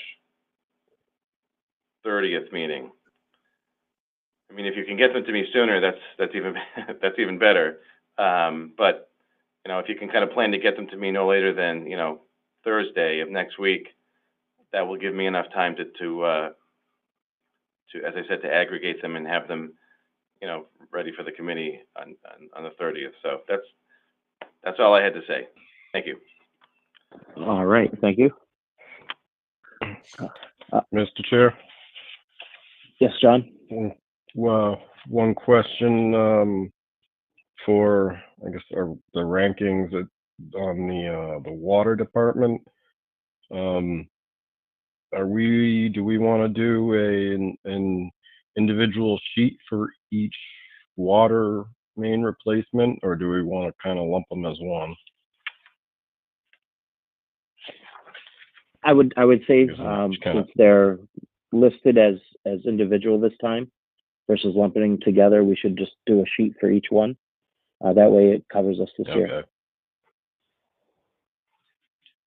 Yeah, that sounds fine to me. I want to be flexible too, so I understand Bill's point about in the future showing simply various water main replacements. I think that's fair. I think that's a fair point. So, but because that's not on here this year, I think it makes sense to rank them each, each street at a time. All right. The next meeting, Tom? So next meeting is Tuesday, March 30th, at 6 p.m. All right. Perfect. And I'll take a motion to adjourn. Mr. Chairman, I want to make a comment to the water department. Go ahead, Evan.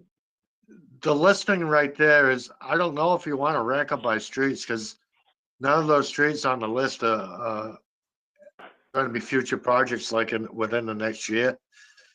The next future project is going to be Smithville Road because of the upcoming road improvements on Smithville Road. Mechanic Street was on there and Church Street were on there because we thought it'd be a future block grant type program. And the other streets are just kind of listed as, because of age, the most priority, I guess I want to say, or the most likely that we'll have problems where we have leaks and have to do them.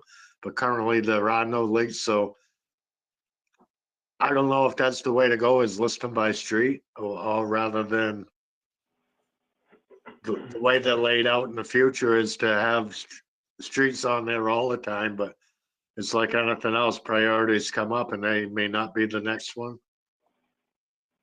So I don't know how you want to do that as far as ranking. Tom, could we possibly, this is Bill Cundiff, could we possibly have water main replacements and then put including, and then list the streets that are there that way? Yeah. That encompasses everybody's concerns. Yeah, that makes perfect sense to me. Yep, I'm perfectly fine with that. All right, So Tom, can you just update the spreadsheet? Yeah, so I will. So then I'll fold those 4 water main replacements into one, and it will say, as Bill suggested, various water main replacements, including, and then the named streets, and then that could be one. That could then be one project to rank. That makes sense to me. So I'll do that. Okay. All right. Probably just from I guess a clarity or even a project basis in terms of being able to, define it in the future for funding purposes. If there's a linear feet of water main attributed to each street, just advertise it as the total of them all, and then list, water main replacement of 15,000 linear feet on including these roads. And that I think that gives you some of the flexibility that you may be looking for. That makes sense to me. I'm fine with that as well. Yeah, good point, John. I kind of agree with that approach. I mean, worst always comes first type of deal with the town of Spencer as far as limited budgets for everything. The water department does have a capital efficiency plan, and that's where all these street names came up, that the rankings became the oldest, but not necessarily the worst shaped ones. And you kind of have to leave it at that as paving projects and everything else is, want to go forward and change the water main before a paving project and have it go through a season for settlement and leaks and everything else. And that's the approach we're trying to take. Thank you.